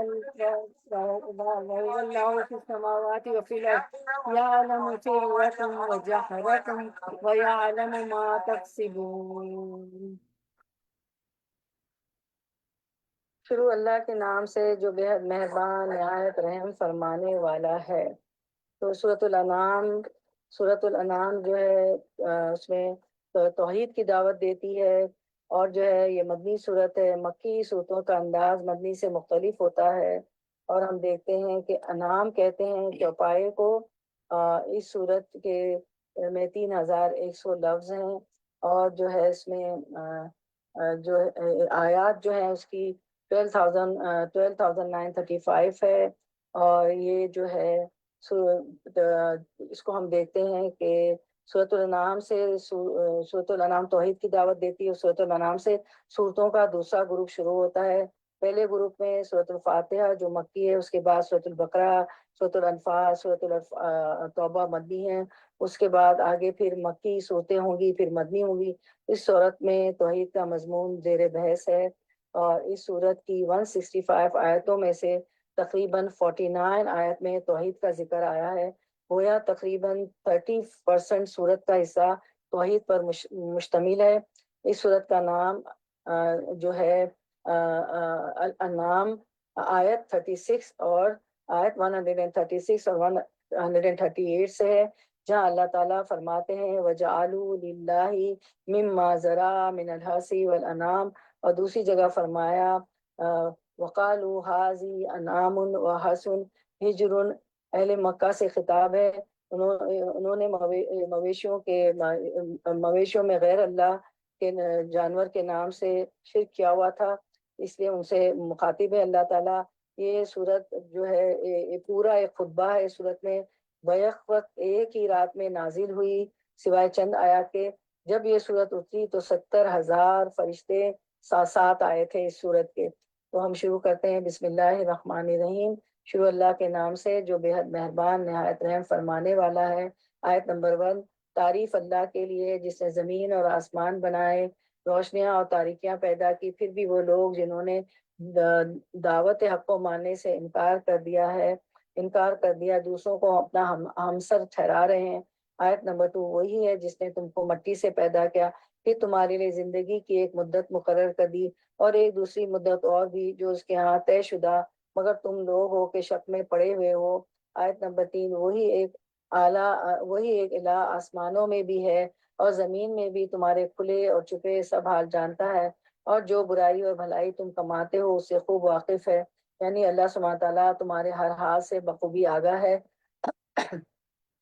اگر وہ آگاہ ہے تو ہمیں کیا کرنا چاہیے؟ نمبر 1، اللہ سے ڈرنا چاہیے اور چھپ کر بھی غلط کام نہیں کرنے چاہیے۔ نمبر 2، اگر ایسی کوئی غلطیاں ہو جائیں انجانے میں تو پھر اللہ سبحانہ تعالیٰ سے ہمیں دعا کرنی چاہیے۔ عمران بن حسین کہتے ہیں کہ نبی صلی اللہ علیہ وسلم کی اکثر یہ دعا ہوتی تھی، اللہم اغفر لی ما اخطأت وما تعمدت وما اسررت وما اعلنت وما جہلت وما تعمدت۔ اے اللہ میرے ان گناہوں کو معاف فرما جو میں نے غلطی سے کیے، جان بوجھ کر کیے، چھپ کر کیے، اعلانیہ طور پر کیے، نادانی میں کیے یا جانتے بوجھتے ہوئے کیے۔ آمین کہیں سب لوگ۔ پھر آپ صلی اللہ علیہ وسلم تشہد کے آخر میں اور سلام پھیرنے سے پہلے یہ دعا کرتے تھے، یعنی اتحیات کے وقت، اللہم اغفر لی ما قدمت وما اخرت وما اسررت وما اعلنت وما اسرفت وما انت عالم به منی انت المقدم وانت المؤخر لا الہ الا انت۔ اے اللہ میرے ان گناہوں کی مغفرت فرما جو میں نے پہلے کیے اور جو میں نے بعد میں کیے اور جو میں نے چھپ کر کیے اور جو ظاہر کیے اور جو میں نے زیادتی کی، اور جن کو تو مجھ سے زیادہ جانتا ہے، تو ہی آگے کرنے والا ہے، تو ہی پیچھے کرنے والا ہے، اور تیرے سوا کوئی معبود نہیں۔ آیت نمبر 4، وما تاتیہم من آیت من آیات ربہم الا کانوا عنہا موردین۔ لوگوں کا حال یہ ہے کہ ان کے رب کی نشانیوں میں سے کوئی نشانی ایسی نہیں جو ان کے سامنے آئی ہو اور انہوں نے اس سے منہ نہ موڑ لیا ہو۔ آیت نمبر 5، 6، چنانچہ اب جو حق ان کے پاس آیا تو اسے بھی انہوں نے جھٹلا دیا۔ اچھا، جس چیز کا وہ اب تک مذاق اڑاتے رہے، ان قریب اس کے متعلق کچھ خبریں انہیں پہنچیں گی۔ کیا انہوں نے دیکھا نہیں کہ ان سے پہلے کتنی ہی ایسی قوموں کو ہم ہلاک کر چکے ہیں جن کا اپنے زمانے میں دور دورہ رہا ہے۔ ان کو ہم نے زمین میں وہ اقتدار بخشا تھا جو تمہیں نہیں بخشتا۔ ان پر ہم نے آسمان سے خوب بارشیں برسائیں اور ان کے نیچے نہریں بہا دی، مگر جب انہوں نے کفران نعمت کیا تو آخر کار ہم نے ان کے گناہوں کی پاداش میں انہیں تباہ کر دیا اور ان کی جگہ دوسرے دور کی قوموں کو اٹھایا۔ 7، وَلَوْ نَزَّلْنَا عَلَيْكَ كِتَابًا فِي قِرْطَاسٍ فَلَمَسُوهُ بِأَيْدِيهِمْ قَالَ الَّذِينَ كَفَرُوا إِنَّ هَٰذَا إِلَّا سِحْرٌ مُبِينٌ۔ اے پیغمبر صلی اللہ علیہ وسلم، ایک ہم تمہارے اوپر کئی کاغذ میں لکھی ہوئی کتاب اتار دیتے جیسا کہ اہل مکہ کا مطالبہ تھا نبی صلی اللہ علیہ وسلم سے، اور لوگ اسے اپنے ہاتھوں سے چھو کر بھی دیکھ لیتے، تب بھی جنہوں نے حق کا انکار کیا ہے وہ یہی کہتے ہیں کہ یہ صریح جادو ہے۔ آیت نمبر 8، کہتے ہیں اس نبی کو پر کوئی فرشتہ کیوں نہ اتارا گیا؟ اگر کہیں ہم نے فرشتہ اتار دیا ہوتا تو اب تک کبھی کا فیصلہ ہو چکا ہوتا، پھر انہیں کوئی مہلت نہ دی جاتی، اور اگر ہم فرشتوں کو اتارتے تب بھی اسے انسانی شکل ہی میں اتارتے اور اسی طرح انہیں اسی شبے میں مبتلا کر دیتے جس میں اب یہ مبتلا ہے۔ اے محمد صلی اللہ علیہ وسلم، تم سے پہلے بھی بہت سے رسولوں کا مذاق اڑایا جا چکا ہے، مگر ان مذاق اڑانے والوں پر آخر کار وہی حقیقت مسلط ہو کر رہی جس کا وہ مذاق اڑاتے تھے۔ ان سے کہو ذرا زمین میں چل پھر کر دیکھو جھٹلانے والوں کا کیا انجام ہوا ہے۔ آیت 12، ان سے پوچھو آسمانوں اور زمین میں جو کچھ ہے وہ کس کا ہے؟ کہو سب کچھ اللہ ہی کا ہے۔ سورۃ الانعام مکی صورت ہے اور نبی صلی اللہ علیہ وسلم جب ہجرت کر کے جا رہے تھے اس وقت آپ پر نازل ہوئی، اور اس موقع پر فرشتوں کا ایک گروہ عظیم بھی نازل ہوا۔ یہ پوری صورت ایک خطبے کی شکل میں نازل ہوئی اور اس صورت کا مضمون توحید ہے۔ اور توحید کیا ہے؟ اللہ کو ایک ماننا، اس کو ایک الہ کے طور پر پہچاننا۔ تو گویا اس میں مختلف دلائل کے ذریعے اللہ کی پہچان کرائی گئی ہے، اللہ تعالیٰ کی معرفت کرائی گئی ہے۔ جیسے یہاں کہا گیا کہ ان سے پوچھو کہ آسمان و زمین میں جو کچھ ہے وہ کس کا ہے؟ کہو سب کچھ اللہ کا ہے۔ تو وہی ہر چیز کا مالک ہے۔ تو جب انسان اللہ تعالیٰ کو اس کی صفات، اس کے افعال کے ذریعے پہچانتا ہے، اس کی معرفت حاصل کرتا ہے، تو تبھی اس کا ایمان درست ہوتا ہے، اور جب ایمان درست ہوتا ہے تو عمل درست ہوتا ہے، اور جب عمل درست ہوتا ہے تو ایمان بڑھتا ہے. تو سب سے پہلے اللہ کی پہچان، پھر کیا ہے ایمان، پھر کیا ہے عمل صالح، پھر کیا اضافہ، پھر کیا ہے اضافہ ایمان. تو یوں ایک کے بعد ایک چیز دوسری چیز کو مدد دیتی ہے. اگر اس میں سے کوئی ایک چیز بھی مسنگ ہو میری بہنوں تو انسان کے عمل اور انجام درست ہو نہیں سکتا. تو اس صورت میں زیادہ سے زیادہ اللہ کی پہچان کرائی گئی ہے. پھر اللہ تعالیٰ کی صفت بتائی جا رہی ہے. فرمایا اس نے اپنے اوپر رحم و کرم کا شیوا لازم کر لیا ہے، رحمت کو لازم کر لیا، اسی لیے وہ نافرمانیوں اور سرکشیوں پر تمہیں جلدی نہیں پکڑ لیتا. قیامت کے روز وہ تم سب کو ضرور جمع کرے گا. یہ بالکل ایک غیر مشتبہ حقیقت ہے، مگر جن لوگوں نے اپنے آپ کو خود ہی تباہی کے خطرے میں مبتلا کر لیا ہے وہ اسے نہیں مانتے. تو پھر ہم دیکھتے ہیں حدیث مبارکہ کہ اللہ تعالیٰ آپ سے نے فرمایا کہ اللہ تعالیٰ نے مخلوق کو پیدا کیا تو اپنی کتاب میں اسے لکھا. اس نے اپنی ذات کے متعلق بھی لکھا، اور اس نے اپنے ذات کے متعلق بھی لکھا، اور یہ اب بھی عرش پر لکھا ہوا ہے، موجود ہے کیا کہ رام ان رحمتی تغلب غضبی، کہ میری رحمت میرے غضب پر غالب ہے.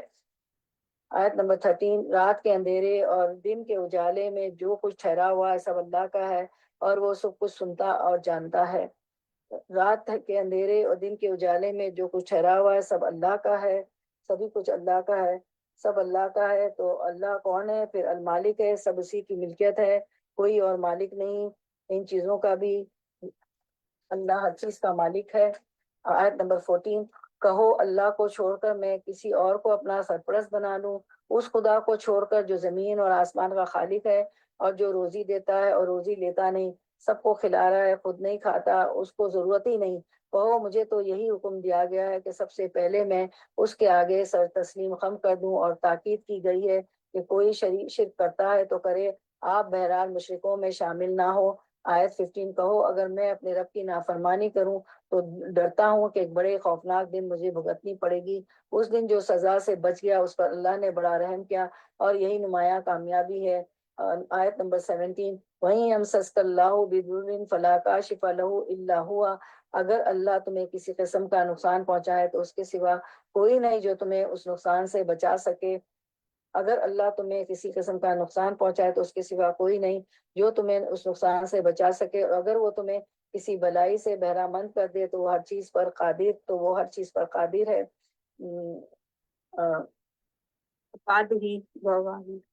اس کے بعد آیت نمبر 18. وہ اپنے بندوں پر کامل اختیار رکھتا ہے، اس کے باوجود یہ اس کی مہربانی ہے کہ اس میں سے ہمیں کچھ آزادی بھی دے رکھی ہے، ہم کچھ اپنی مرضیاں بھی کر لیں. وہ دانا اور وہ باخبر ہے.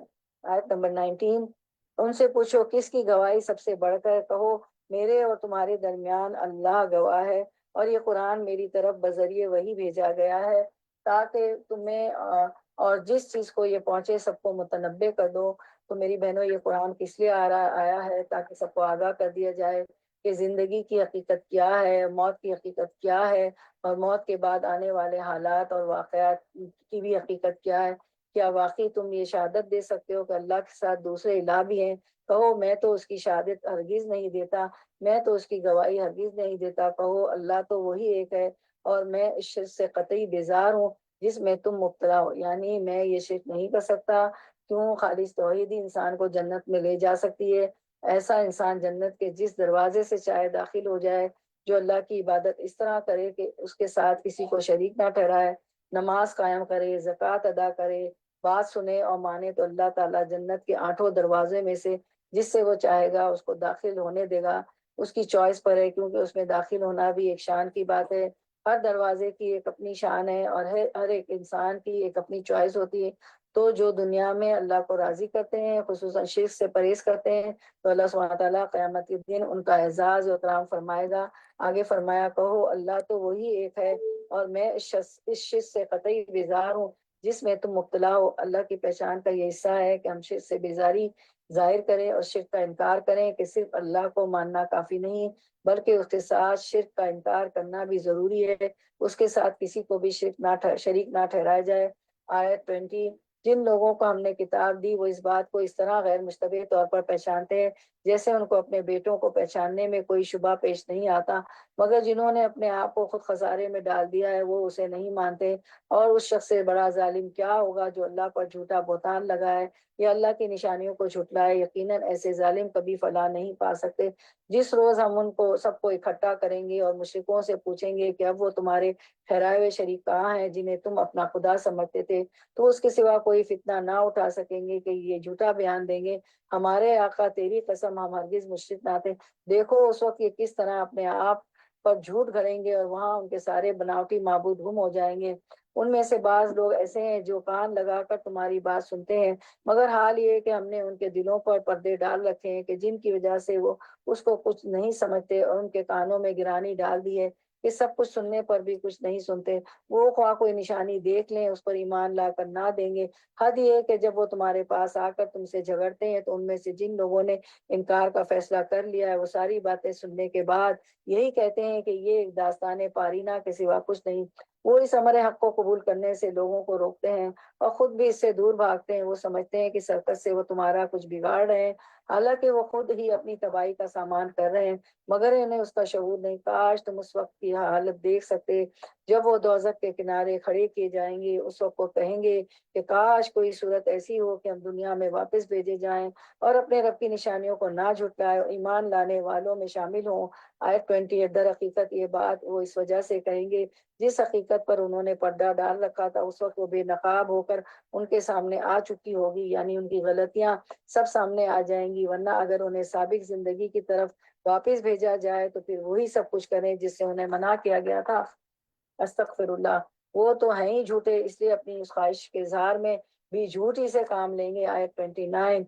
آج یہ لوگ کہتے ہیں کہ زندگی جو کچھ بھی ہے بس یہی دنیا کی زندگی ہے اور ہم مرنے کے بعد ہرگز دوبارہ اٹھایا نہ جائیں گے۔ عقیدہ توحید کے علاوہ اس صورت میں جس عقیدے کی اصلاح کی گئی ہے وہ عقیدہ آخرت ہے کہ جو لوگ اللہ کو نہیں مانتے تھے یا اللہ کو مانتے تو تھے، ایک نہیں مانتے تھے، وہ آخرت کا بھی انکار کرتے تھے۔ تو یہاں پر یہ بتایا دیا گیا نمبر 30، کاش تم وہ منظر دیکھ سکو جب یہ اپنے رب کے سامنے کھڑے کیے جائیں گے، یعنی آج نہیں مان رہے لیکن کل ان کو اس کا علم ہو جائے گا، اس وقت ان کو ماننا فائدہ نہ دے گا۔ اس وقت ان کا رب ان سے پوچھے گا کیا یہ حقیقت نہیں؟ یہ کہیں گے کہ ہاں اے ہمارے رب یہ حقیقت ہی ہے۔ وہ فرمائے گا اچھا تو اب اپنے انکار حقیقت کی پاداش میں عذاب کا مزہ چکھو۔ قد خسر الذین کذبوا بلقاء اللہ حتی اذا جاءتهم الساعة بغتة قالوا یا حسرتنا علی ما فرطنا بها وهم يحملون اوزارهم علی ظہورہم الا ساء ما یزرون۔ نقصان میں پڑ گئے وہ لوگ جنہوں نے اللہ سے اپنی ملاقات کی اطلاع کو جھوٹ قرار دیا، یعنی جو لوگ آخرت کو نہیں مانتے ان کا انجام وہ شدید نقصان سے دوچار ہونے والے۔ جب اچانک وہ گھڑی آ جائے گی یعنی موت ہی آ جائے گی، اس کے بعد قیامت کے دن کھڑے کیے جائیں گے، تو یہی لوگ کہیں گے کہ افسوس ہم اس معاملے میں کہ کس کوتاہی کیسی کوتاہی ہوئی۔ ان کا حال یہ ہوگا کہ اپنے پیٹوں پر اپنے گناہوں کا بوجھ لادے ہوئے ہوں گے۔ دیکھو کیسا برا بوجھ ہے جو یہ اٹھا رہے ہیں، کس قدر شرمندگی کی بات ہوگی کہ انسان کے سارے گناہ اس کے کندھے پر لدے ہوئے اس کے رب کے سامنے اور بندوں کے سامنے ہوں گے، اور وہ ان میں سے کچھ بھی چھپا نہ سکے گا۔ تو دنیا میں تو کوئی بھی ایسی چیز جو ہم کو پسند نہیں ہوتی اس کو ہم لوگوں کے سامنے نہیں کرتے اور جو ہے کور کرتے ہیں، چھپا دیتے ہیں، اریز کر دیتے ہیں، ڈیلیٹ کر دیتے ہیں، لیکن وہاں پر کوئی آپشن ڈیلیٹ کرنے کا نہیں ہوگا۔ آپ اپنے اعمال کو ضائع کر دیں۔ دیکھو کیسا برا بوجھ ہے جو یہ اٹھا رہے ہیں۔ نمبر 32، وَمَا الْحَيَاةُ الدُّنْيَا إِلَّا لَعِبٌ وَلَهْوٌ وَلَدَارُ الْآخِرَةُ خَيْرٌ لِلَّذِينَ يَتَّقُونَ أَفَلَا تَعْقِلُونَ۔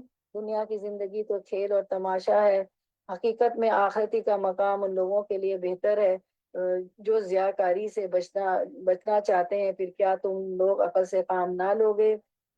یعنی دنیا کی زندگی کیا ہے؟ ایک دھوکہ ہے، یعنی ظاہری ڈسیپشن ہے، یعنی اس کی جو اپیرنس ہے اس سے ہم دھوکہ کھائے ہوئے ہیں، حالانکہ حقیقت یہ ہے کہ کوئی بھی چیز جس طرح ہمیں نظر آتی ہے ویسی وہ ہے نہیں۔ تم سب کو اس سے اچھی طرح باخبر ہونا چاہیے اور اس کی حقیقت جاننے کے لیے دعا کرنی چاہیے کہ اللہ تعالیٰ ہم پر حقیقت ظاہر کر دے، جو چیز جیسی ہے ہمیں ویسی نظر آیا کرے، ہم کسی بھول میں مبتلا نہ ہوں۔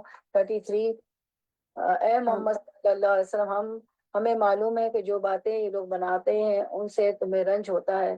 کتنی فطری سی بات ہے، جب لوگ جھوٹے الزام لگائیں یا ایمان لا کر نہ دے تو اس وقت ایک تکلیف ہوتی ہے، لیکن یہ لوگ تمہیں نہیں جھٹلاتے، بلکہ دراصل یہ ظالم دراصل اللہ کی آیات کا انکار کر رہے ہیں۔ 34، تم سے پہلے بھی بہت سے رسول جھٹلائے جا چکے ہیں، مگر اس کی تکذیب پر، ان اذیتوں پر جو انہیں پہنچائی گئی انہوں نے صبر کیا، یہاں تک کہ انہیں ہماری مدد پہنچ گئی۔ اللہ کی باتوں کو بدلنے کی طاقت کسی میں نہیں ہے، اور پچھلے رسولوں کے ساتھ جو کچھ پیش آیا اس کی خبریں تمہیں پہنچ ہی چکی ہیں۔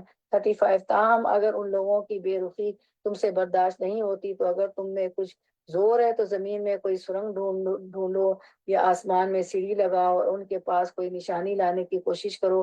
اگر اللہ چاہتا تو ان سب کو ہدایت پر جمع کر سکتا تھا۔ یعنی لوگ آپ کی حفاظت کرتے ہیں اور لوگ آپ کی مخالفت کرتے ہیں اور آپ سے معجزات طلب کرتے ہیں۔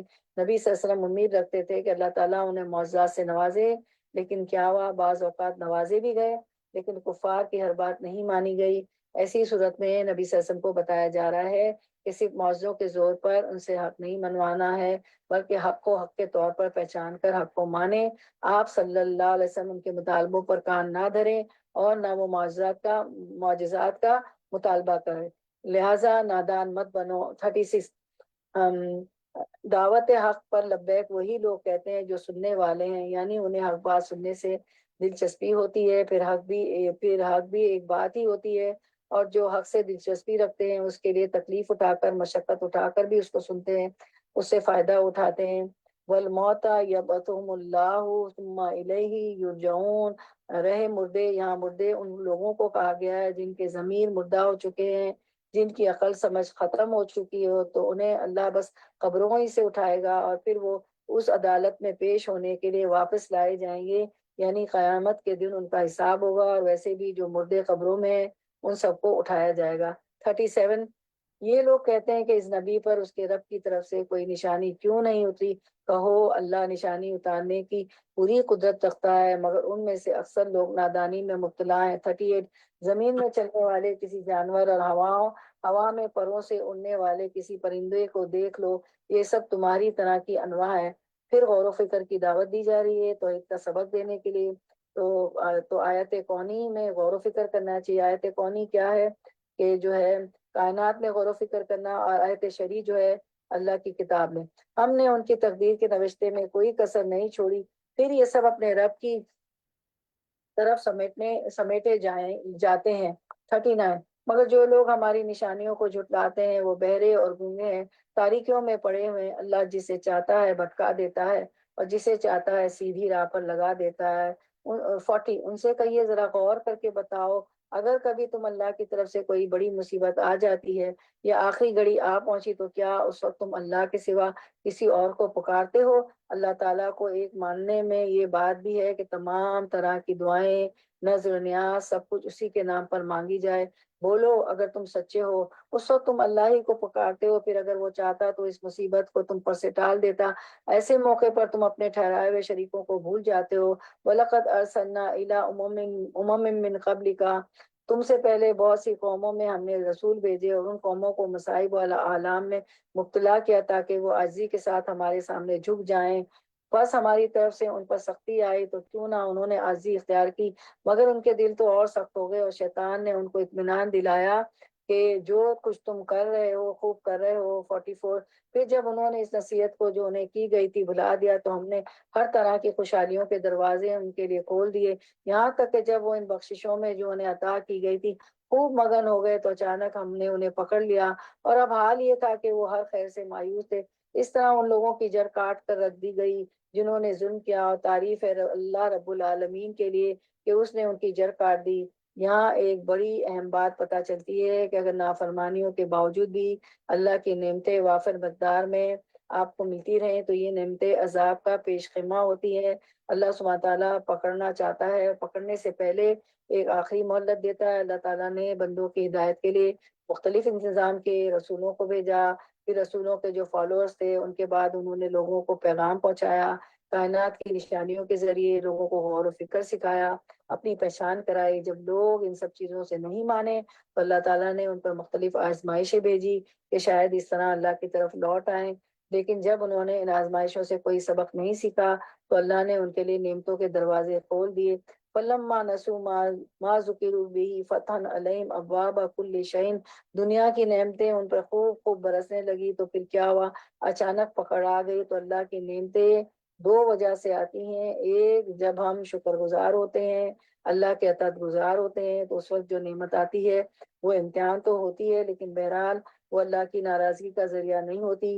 اور دوسری نعمت جب زیادہ ہو جائے وہ اللہ کی ناراضگی کی وجہ سے، اور وہ کس وجہ سے ہوتی ہے، جب اللہ نافرمانی ہم کرتے ہیں تو اس کو پھر بھی انعام ملتا چلا جاتا ہے۔ اللہ کی طرف سے ایک ڈھیل ہوتی ہے، ایک ٹیسٹ ہوتا ہے بہت سخت قسم کا۔ پھر حدیث مبارکہ ہے، نبی صلی اللہ علیہ وسلم نے فرمایا اگر تم دیکھو اللہ کسی شخص کو اس کی نافرمانیوں کے باوجود دنیا میں وہ کچھ عطا کر رہا ہے جو وہ چاہتا ہے، یعنی گناہوں کے باوجود اسے وہ سب کچھ مل رہا ہے جو وہ چاہتا ہے، تو یہ استدراج ہے، یہ اللہ کا اس کو ڈھیل دینا ہے۔ پھر نبی صلی اللہ علیہ وسلم نے یہی آیت تلاوت فرمائی، آیت نمبر جو تھی 46، اے محمد صلی اللہ علیہ وسلم ان سے کہیے کہ کبھی تم نے یہ بھی سوچا کہ اگر اللہ تمہاری بینائی اور سماعت تم سے چھین لے اور تمہارے دلوں پر مہر کر دے تو اللہ کے سوا کون سا الہ ہے جو یہ قوتیں تمہیں واپس دلا سکتا ہے۔ تو جو ہے شکر ادا کرنے کا طریقہ یہ ہے کہ دینے والے کو پہچانا جائے، اس کی توحید کو مانا جائے۔ 47، دیکھو کس طرح بار بار اپنی نشانیاں ان کے سامنے پیش کرتے ہیں اور یہ کس طرح ان سے نظر چرا جاتے ہیں۔ کہو کبھی تم نے سوچا کہ اگر اللہ کی طرف سے اچانک یا اعلانیہ تم پر عذاب آ جائے تو کیا ظالم لوگوں کے سوا کوئی اور ہلاک ہوگا؟ ہم جو رسول بھیجتے ہیں اسی لیے تو بھیجتے ہیں کہ وہ نیک کردار لوگوں کے لیے خوشخبری اور بد کردار کے لیے ڈرانے والے ہوں۔ پھر جو لوگ ان کی بات مان لیں اور اپنے طرز عمل کی اصلاح کر لیں ان کے لیے کسی رنج اور خوف کا موقع نہیں، اور ہماری آیات کو جھٹلائیں وہ اپنی نافرمانیوں کی پاداش میں سزا بھگت کر رہیں گے، اور جو ہماری آیات کو جھٹلائیں وہ اپنی نافرمانیوں کی پاداش میں سزا بھگت کر رہیں گے۔ نمبر 50، قل لا اقول لكم عندي خزائن الله ولا اعلم الغیب ولا اقول لكم انی ملک، اے نبی صلی اللہ علیہ وسلم ان سے کہیے میں تم سے یہ نہیں کہتا کہ میرے پاس اللہ کے خزانے ہیں، نہ میں غیب کا علم رکھتا ہوں، نہ یہ کہتا ہوں کہ فرشتہ ہوں، میں تو صرف اس وحی کی پیروی کرتا ہوں جو مجھ پر نازل کی جاتی ہے۔ پھر ان سے پوچھئے کہ کیا اندھا اور آنکھوں والا دونوں برابر ہو سکتے ہیں؟ کیا تم غور نہیں کرتے؟ تو غور و فکر کی دعوت دی جا رہی ہے تاکہ اللہ کی پہچان ہو سکے۔ 51، وَأَنذِرْ بِهِ الَّذِينَ يَخَافُونَ أَن يُحْشَرُوا إِلَىٰ رَبِّهِمْ لَيْسَ لَهُم مِّن دُونِهِ وَلِيٌّ وَلَا شَفِيعٌ لَعَلَّهُمْ يَتَّقُونَ، اے محمد صلی اللہ علیہ وسلم اس علم وحی کے ذریعے سے ان لوگوں کو نصیحت کیجیے جو اس بات کا خوف رکھتے ہیں کہ اپنے رب کے سامنے اس حال میں پیش کیے جائیں گے کہ اس سے سوا وہاں کوئی نہ ہوگا جو ان کا حامی و مددگار ہو، یعنی قیامت کے دن صرف اللہ ہی کی مدد کام آئے گی، یا اس کی سفارش کرے شاید کہ اس نصیحت سے متنبع ہو کر وہ خدا ترسی کی روش اختیار کر لے۔ آیت 52 to 53، جو لوگ اپنے رب کو دن رات پکارتے ہیں اور اس کی خوشنودی کی طلب میں لگے ہوئے ہیں انہیں اپنے سے دور نہ پھینکو، ان کے حساب میں سے کسی چیز کا بوجھ تم پر نہیں اور تمہارے حساب میں سے کسی چیز کا بار ان پر نہیں، بس اس پر بھی اگر تم انہیں دور پھینکو گے تو ظالموں میں شمار ہوگے۔ دراصل ہم نے اس طرح ان لوگوں میں سے بعض کو بعض کے ذریعے آزمائش میں ڈالا ہے تاکہ انہیں دیکھ کر کہیں یہ ہیں وہ لوگ جن پر ہمارے درمیان اللہ کا فضل و کرم ہوا ہے، ہاں کیا اللہ اپنے شکر گزار بندوں کو ان سے زیادہ نہیں جانتا۔ 54، جب تمہارے پاس وہ لوگ آئیں جو ہماری آیات پر ایمان لاتے ہیں تو ان سے کہیے کہ تم پر سلامتی ہے، تمہارے رب نے رحم و کرم کا شیوا اپنے اوپر لازم کر لیا ہے، یہ اس کا رحم و کرم ہی ہے کہ اگر تم میں سے کوئی نادانی کے ساتھ کسی برائی کا ارتکاب کر بیٹھا ہو پھر اس کے بعد توبہ کرے اور اصلاح کرے تو وہ اسے معاف کر دیتا ہے اور نرمی سے کام لیتا ہے۔ آیت نمبر 55، اس طرح اپنی نشانیاں کھول کھول کر بیان کرتے ہیں تاکہ مجرموں کی راہ بالکل نمایاں ہو جائے۔ آیت 56، قل انی نہیت ان اعبد الذین تدعون من دون اللہ قل لا تتبعوا اہواءکم قد دللت اذا ما وانا من المہتدین۔ اے محمد صلی اللہ علیہ وسلم قد قد دللت اذا وما انا من المعتدین، اے محمد صلی اللہ علیہ وسلم ان سے کہیے کہ تم لوگ اللہ کے سوا جن دوسروں کو پکارتے ہو ان کی بندگی کرنے سے مجھے منع کیا گیا ہے، کہیے میں تمہاری خواہشات کی پیروی نہیں کروں گا، اگر میں نے ایسا کیا تو گمراہ ہو گیا، راہ راست پانے والوں میں سے نہ رہوں گا۔ 57 کہیے میں اپنے رب کی طرف سے ایک دلیل روشن پر قائم ہوں اور تم نے اسے جھٹلا دیا، اب میرے اختیار میں وہ چیز نہیں ہے جس کے لیے تم جلدی مچا رہے ہو، فیصلے کا سارا اختیار اللہ کو ہے، وہی امر حق بیان کرتا ہے اور وہی بہترین فیصلہ کرنے والا ہے۔ کفار مکہ نبی صلی اللہ علیہ وسلم سے کہا کرتے تھے کہ اگر ہم جھوٹے ہیں، ہم نہیں مانتے تو پھر ہماری پکڑ کیوں نہیں ہو جاتی، ہم پر عذاب کیوں نہیں آتا؟ تو اس کا جواب دیا جا رہا ہے 58 کہہ دیجئے قل لو ان عندي ما تستعجلون به لقضي الامر بینی و بینکم واللہ عالم بالظالمین، کہیے اگر کہیں وہ چیز میرے اختیار میں ہوتی جس کی تم جلدی مچا رہے ہو تو میرے اور تمہارے درمیان کبھی کا فیصلہ ہو چکا ہوتا، مگر اللہ زیادہ بہتر جانتا ہے کہ ظالموں کے ساتھ کیا معاملہ کیا جانا چاہیے۔ 59 اسی کے پاس ہے غیب کی کنجیاں جنہیں اس کے سوا کوئی نہیں جانتا، وَعِنْدُهُ مَفَاتِحُ الْغَيْبِ لَا يَعْلَمُهَا إِلَّا هُوَ، تو پھر اصل طاقت اللہ کے پاس ہے، وہ اپنے علم کی وجہ سے پاورفل ہے۔ بحر و بر میں جو کچھ ہے وہ سب سے واقف ہے، زمین درخت سے گرنے والا کوئی پتا ایسا نہیں جس کا اسے علم نہ ہو، زمین کے تاریک پردوں میں کوئی ایسا دانہ نہیں جس سے وہ باخبر نہ ہو، چھوٹا سا دانہ بھی، رائے کا دانہ بھی اگر آپ زمین میں ڈالتے ہیں تو اس کو پتا ہوتا ہے وہ کتنی تہوں کے نیچے ہے، خشک ہوتا سب کچھ ایک کھلی کتاب میں لکھا ہوا ہے۔ اس سے پتا چلتا ہے کہ اللہ کی کس صفت کا یہاں پہ خیال بتایا جا رہا ہے، العلیم ہونے کا۔ 60 وہی تو ہے جو رات کو تمہاری روحیں قبض کرتا ہے اور دن میں جو کچھ تم کرتے ہو اسے جانتا ہے، پھر وہ دوسرے روز تو تمہیں اسی کاروبار کے عالم میں واپس بھیج دیتا ہے تاکہ زندگی کی مقرر مدت پوری ہو، آخر کار اسی کی طرف تمہاری واپسی ہے، پھر وہ تمہیں بتا دے گا کہ تم کیا کرتے رہے ہو۔ 61 وَهُوَ الْقَاهِرُ فَوْقَ عِبَادِهِ وَيُرْسِلُ عَلَيْكُمْ حَفَظَةً حَتَّى إِذَا جَاءَ أَحَدَكُمُ الْمَوْتُ تَوَفَّتْهُ رُسُلُنَا وَهُمْ لَا يُفَرِّطُونَ وَهُوَ الْقَاهِرُ فَوْقَ عِبَادِهِ، کہ وہ تو اللہ تعالیٰ جو ہے بندوں پر اپنے بندوں پر پوری قدرت رکھتا ہے۔ تو یہاں ہم دیکھتے ہیں ایک حدیث مبارکہ ہے، رسول اللہ صلی اللہ علیہ وسلم نے فرمایا ایک شخص 2 چادریں پہن کر اکڑ کر چل رہا تھا اور اپنے جی میں اترا رہا تھا کہ میں تو بہت اچھا لگ رہا ہوں، اللہ تعالیٰ نے اسے زمین میں دھسا دیا اور اب وہ قیامت کے دن تک زمین میں دھستا چلا جا رہا ہے۔ تو کس کی طاقت سامنے آئی؟ اللہ سبحانہ تعالیٰ کی۔ پھر یہ کہ وہ ظالم اور جابر پر بھی قہر والا ہے، یعنی تکبر کرنے والے کو بھی پکڑ لیتا ہے، ظلم کرنے والے کو بھی پکڑ سکتا ہے، جبر کرنے والے کو بھی پکڑ سکتا ہے۔ ایک اور حدیث مبارکہ حضرت ابو ہریرہ رضی اللہ عنہ کہتے ہیں کہ ابو جہل نے کہا کیا میں محمد تمہارے سامنے اپنا چہرہ زمین پر رکھتے ہیں؟ ابو جہل نے کہا کہ کیا محمد تمہارے سامنے اپنا چہرہ زمین پر رکھتے ہیں یعنی نماز پڑھتے ہیں؟ اسے کہا گیا ہاں ایسا کرتے ہیں، تو کہنے لگا لات و عزیٰ کی قسم اگر میں نے ایسا کرتا محمد صلی اللہ علیہ وسلم کو دیکھ یا صلی اللہ علیہ وسلم تو میں ان کی گردن رون دوں گا یا ان کا چہرہ مٹی میں ملا دوں گا، استغفر اللہ۔ پس وہ رسول صلی اللہ علیہ وسلم کے پاس آیا، آپ صلی اللہ علیہ وسلم نماز ادا کر رہے تھے اس ارادے سے کہ وہ اپنی گردن کو روندے، جب وہ آپ کے قریب آیا تو اچانک اپنی ایڑیوں پر واپس آ گیا، یعنی قریب آ کے پچھلے قدموں واپس لوٹا اور اپنے دونوں ہاتھوں سے کسی چیز سے بچ رہا تھا۔ پوچھا گیا تجھے کیا ہوا؟ اس نے کہا میرے اور ان کے درمیان آگ کی خندق تھی اور بازو تھے۔ رسول اللہ صلی اللہ علیہ وسلم نے فرمایا اگر وہ قریب ہوتا تو فرشتہ اس کا ایک ایک عضو نوچ ڈالتے۔ تو اس سے پتہ چلتا ہے کہ اللہ سبحانہ تعالیٰ دین کے دشمنوں کو اپنے دشمنوں کو اگرچہ آزادی دیے ہوئے لیکن ایک حد تک، اور اس کے آگے اللہ ہی کا کنٹرول ہے۔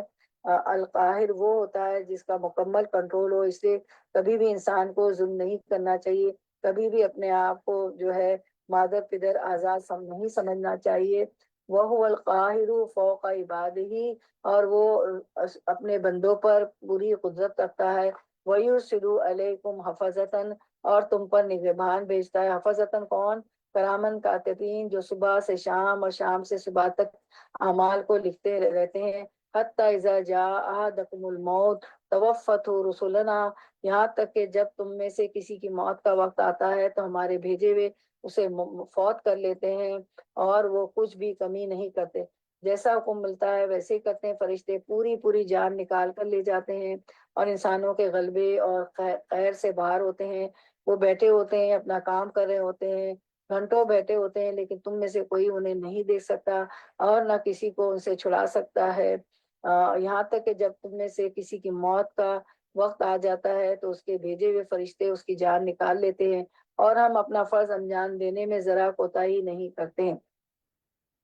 اچھا، ہمارا اس پہ ٹاپک گزرا ہے، یوٹیوب پہ آپ دیکھ سکتی ہیں، موت کے بعد۔ آیت 62، سب کے سب اپنے حقیقی آقا کی طرف واپس لائے جاتے ہیں، خبردار رہو، فیصلے کے سارے اختیارات اسی کو حاصل ہیں اور وہ حساب لینے میں بہت تیز ہے۔ آیت 63، اے محمد صلی اللہ علیہ وسلم، ان سے پوچھئے صحرا اور سمندروں کی تاریکیوں میں کون تمہیں خطرات سے بچاتا ہے؟ پھر اللہ کی معرفت کی بات ہے، کون ہے جس سے تم مصیبت کے وقت گر گڑا کر اور چپکے چپکے دعائیں مانگتے ہو؟ کس سے کہتے ہو کہ اگر اس بلا سے تو نے ہم کو بچا لیا تو ہم ضرور شکر گزار ہوں گے؟ آیت 64، کہو اللہ تمہیں اس سے اور ہر تکلیف سے نجات دیتا ہے، پھر تم دوسروں کو اس کا شریک ٹھہراتے ہو۔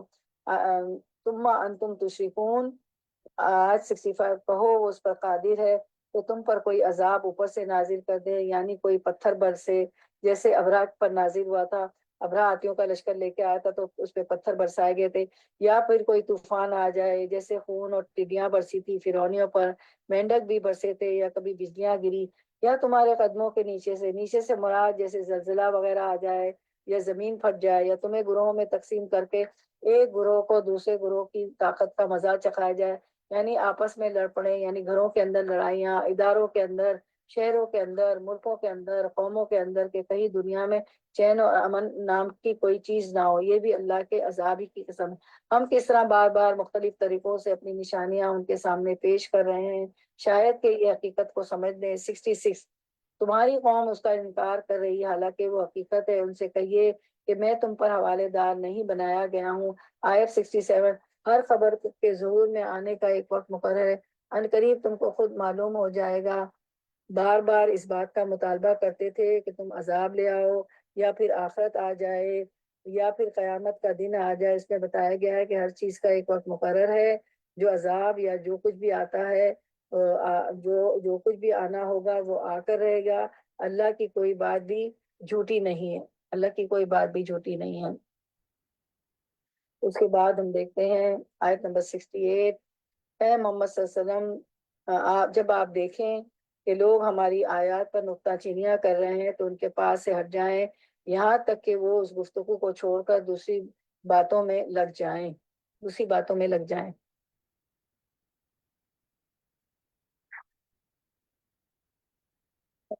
ہمارے لیے کیا حکم ہے؟ ہم ان کے ساتھ بحث میں مطلع نہیں ہونا، حجتیں نہیں کرنا، ایک طرف ہو جائیں۔ اگر کبھی شیطان تمہیں بلاوے میں ڈال دے تو جس وقت تمہیں اس غلطی کا احساس ہو جائے اس کے بعد پھر ایسے ظالموں کے پاس نہ بیٹھنا۔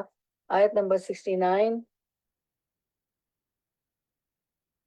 ان کے حساب میں سے کسی چیز کی ذمہ داری پرہیزگار لوگوں پر نہیں، البتہ نصیحت کرنا ان کا فرض ہے، شاید کہ وہ غلط روی سے بچ جائیں۔ آیت 70، چھوڑ دو ان لوگوں کو جنہوں نے اپنے دین کو کھیل اور تماشا بنا رکھا ہے، وَذَرِ الَّذِينَ اتَّخَذُوا دِينَهُمْ لَعِبًا وَلَهْوًا، اس کا کیوں حکم دیا جا رہا ہے؟ اس لیے کہ جب انسان ایسے لوگوں کے بیچ میں ہوتا ہے تو بار بار دین کے خلاف باتیں سننے سے انسان کا ایمان کمزور ہونے لگتا ہے، اور دین کے بارے میں سے وسوسے اور شبہات آنے لگتے ہیں۔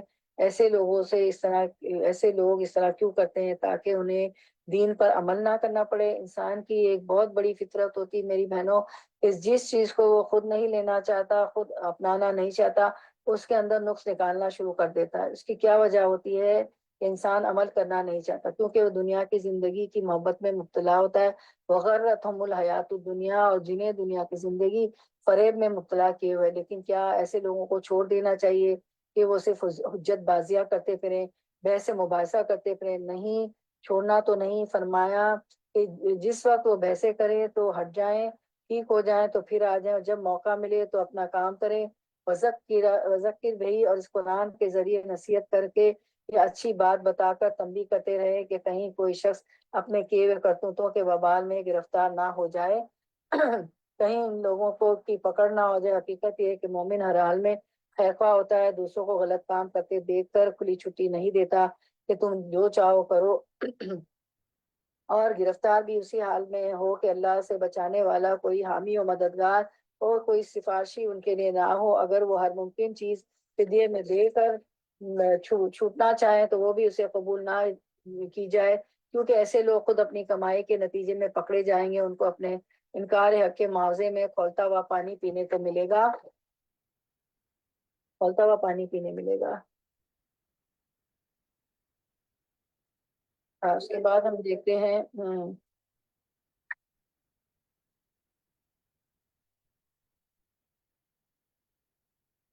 اچھا اب آیت نمبر ہماری کون سی ہے؟ ان کو کھولتا ہوا پانی پینے کو ملے گا۔ اچھا آیت نمبر 71، اے محمد صلی اللہ علیہ وسلم ان سے پوچھے کہ کیا ہم اللہ کو چھوڑ کر ان کو پکارے جو ہمیں نہ نفع دے نہ نقصان دے سکتے ہیں؟